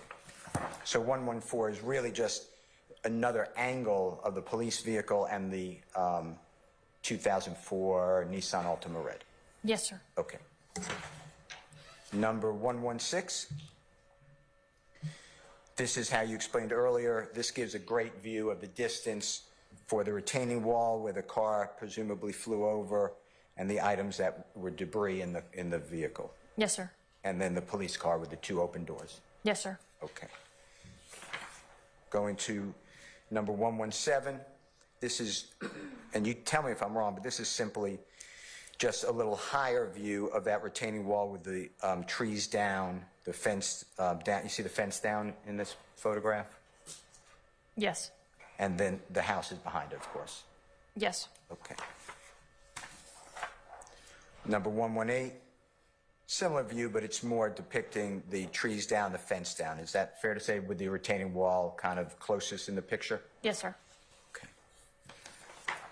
I'd like to go to Mr. Williams, number 141. And this is the other side. So all you're doing is showing in context both looking from the pavement up to the retaining wall and now from the retaining wall in the house down to the pavement. Is that fair to say? Yes, sir. Okay. Otherwise, it's pretty much things that we discussed. Yes, sir. Okay. Can we go back to number 141 before we leave there for 1 second, if you don't mind? I'd like Mr. Kokomo, with his permission, can you all the way over to the, about 3/4 away over to the right, you see a fence?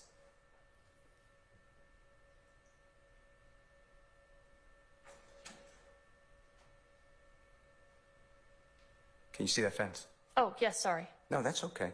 And in front of the fence appears to be, I'm not saying it is, but if you remember, appears to be like where people would put their garbage. I believe there was a dumpster right there. Okay. And then that fence has what, when I was a little boy, called barbed wire. Is that what you see? Yes. Okay. And that barbed wire is pointed inward, meaning it's leaning. So if anyone to climb over it, it's hard to, that's why it's there, it's hard to climb over that. Is that fair to say? Yes, that's correct. And the reason for, well, you tell the jurors, what do people have, or what is barbed wire's purpose? Just to prevent somebody from entering that particular part of the property. And if somebody touches barbed wire, what can happen to them? Oh, they get shredded. When you say shredded, that sounds like a police officer term. Sorry, their skin gets cut. Okay. And there's barbed wire all throughout that fence. Is that fair to say? Yes, sure. Okay. Let's go to number 142 of Mr. Williams, if you don't mind. This is, again, we are looking at going from the above the retaining wall down to the area where the Altima crashes. Fair to say? Yes, sir. Now, there's an item, if you notice, I'm not saying the Altima was in any way touched, but do you see an item now covering that area we discussed earlier with the rear bumper? Do you see that on the ground? Oh, yes. Do you know what that is or how that got there? No. Okay, but that's why you take all these pictures, right? No, that's not an item covering. That is the top of, looks like a little shed type area. That's the top of the shed that's coming out. Just the angle of it looks like it's on the ground, but it's not actually on the ground. It's on the shed. You're right. Okay, that is not on the ground. No, sir. I apologize, and thank you. Thank you. I see what you're saying. And if Mr. Kokomo can blow it up, you could even see the kind of the brown structure holding up that what I thought was on the ground. Is that right? Yes, sir. Okay, thank you. And actually, number 143 would have showed me my error. That's the item, correct? Yes, sir. All right, and otherwise everything else is the way you described it, true? Yes, sir. Let's go to number 144. I'm not saying it's the same, but it's a similar picture. Is that true? Yes, sir. Okay. 145, I'd like to talk about that. Now law enforcement officers are taking pictures. I don't have a 145. I said 155. If I said 145, Oh, I'm sorry. I apologize. I meant 155. Yes. You ready? Yes. Okay, now law enforcement officers are, through your direction, or excuse me, civilian crime scene techs, they are getting closer to the car and they're taking a picture of the broken glass. Yes, sir. Is that fair to say? Yes. And if Mr. Kokomo can blow up into the car, do you see that item that looks like there's, it's, I'm going to say black in color or dark in color? Yes. And do you know what that item is? No. Okay. Is it inside the car? And if you can't tell, just say. It is inside the car, yes. All right.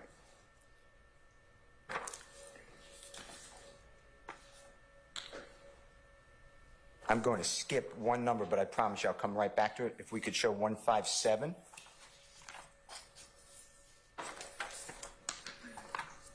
Do you see what is been marked and entered into evidence as Mr. Williams number 157? Yes.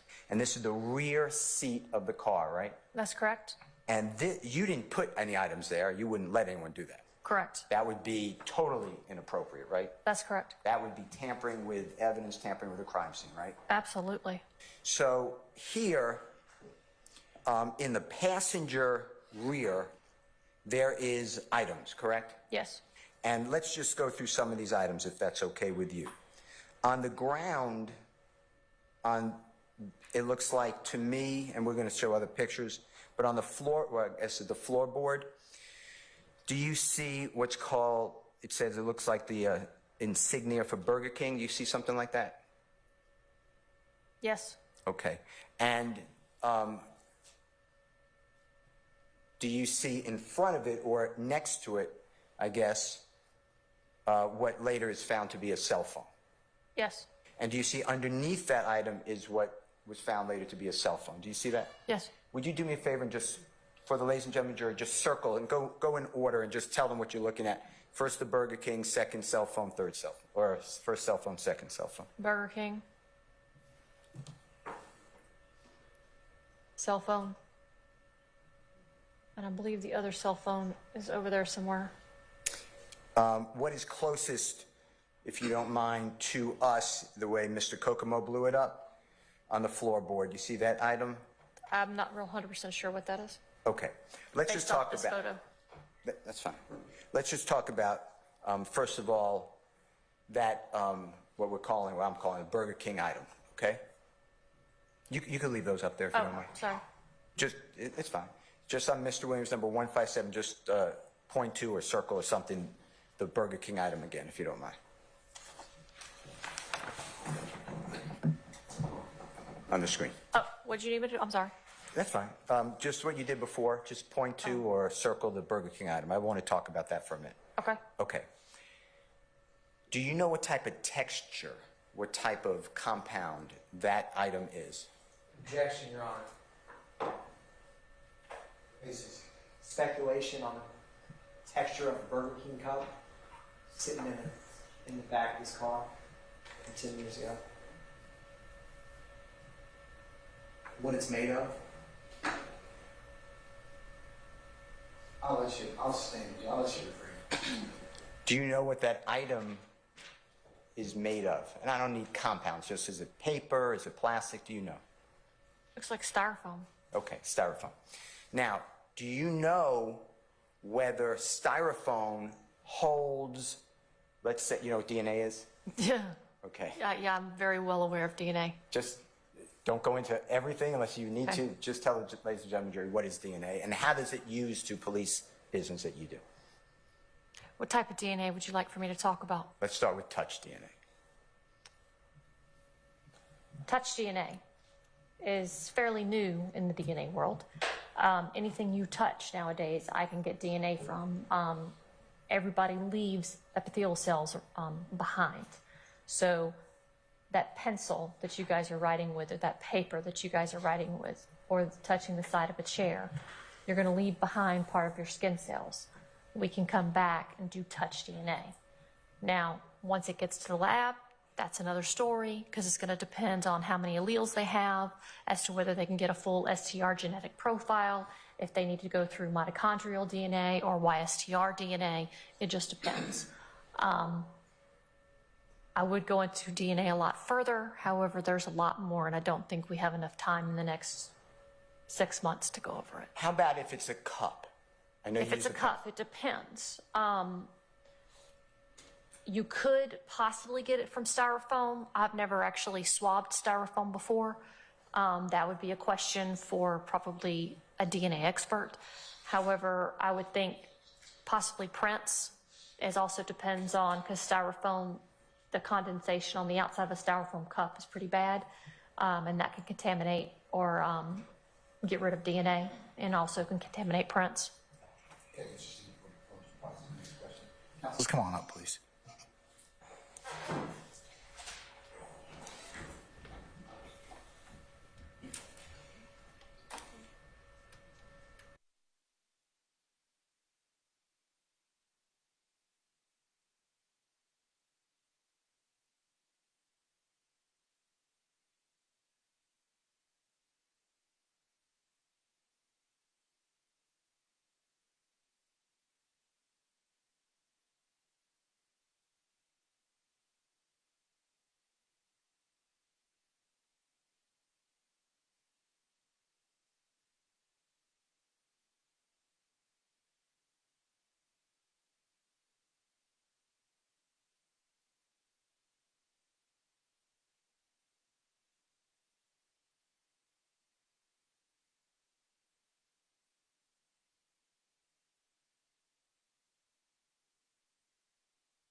All right, Detective Benton, can you, we're going to recess for the evening. Can we get you to come back on Wednesday at 10 o'clock? Yes, sir. Okay? All right, I'm going to excuse you until then. Please don't discuss your testimony with anybody except the attorneys in this case, okay? Yes, sir. All right, thank you, madam. Yes, ma'am.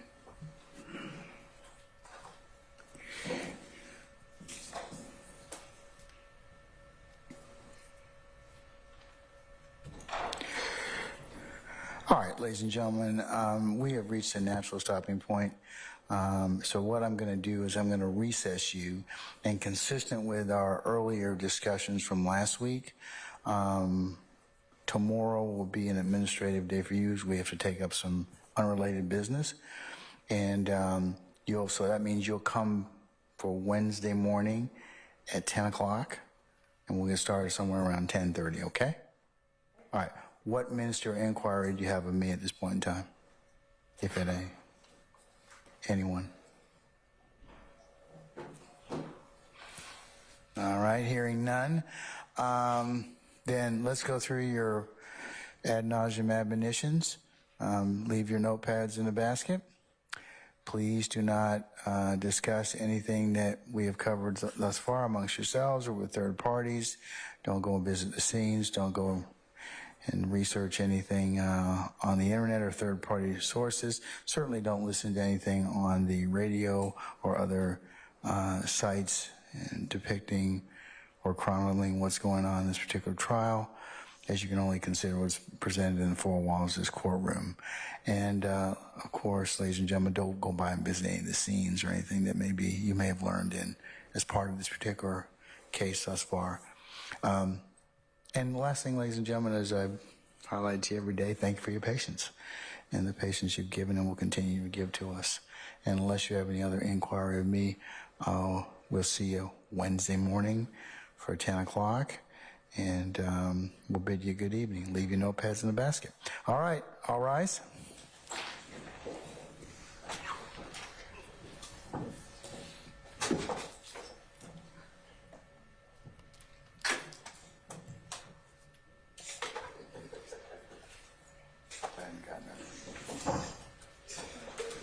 It's like, I'm not going to fake me again.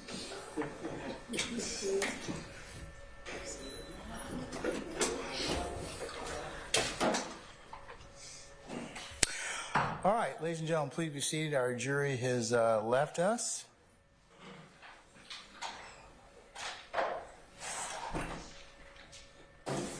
All right, so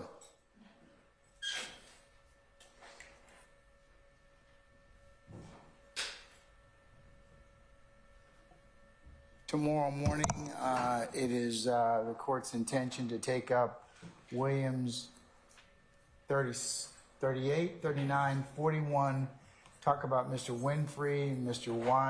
Wise, and Mr. Williams, do you have your order yet?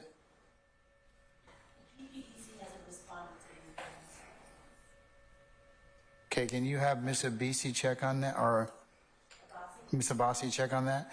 I have sent in or responded that accordingly, but if you could just check on it, okay? Because if not, I'll have to have everybody come back. So maybe I'll send an email to that effect. So, okay, all right.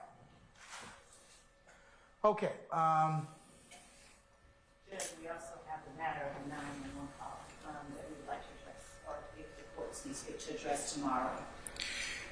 If we have, are we going to get to it anytime soon? The next day, Wednesday, would be when we would begin. I'll need to finish arguing. I mean, I've heard enough at this point in time, but I'll certainly, you can finish your argument at that point. I think I was waiting to hear more testimony, so I've heard that testimony at this point in time, so I'll let you all finish your argument on that issue. Thank you. Okay? Thank you. All right. And I want to say that was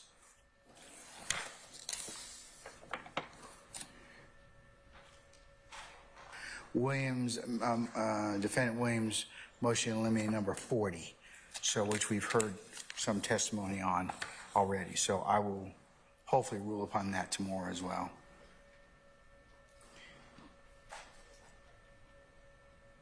In fact, I'll take up final argument on that issue tomorrow first. Okay. All right.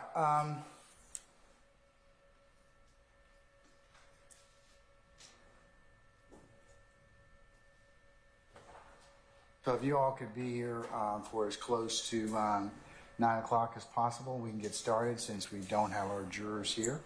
All right. Any further inquiry of me, folks? 9 a.m. tomorrow, Your Honor. Yes. Is there a study room for us on Wednesday?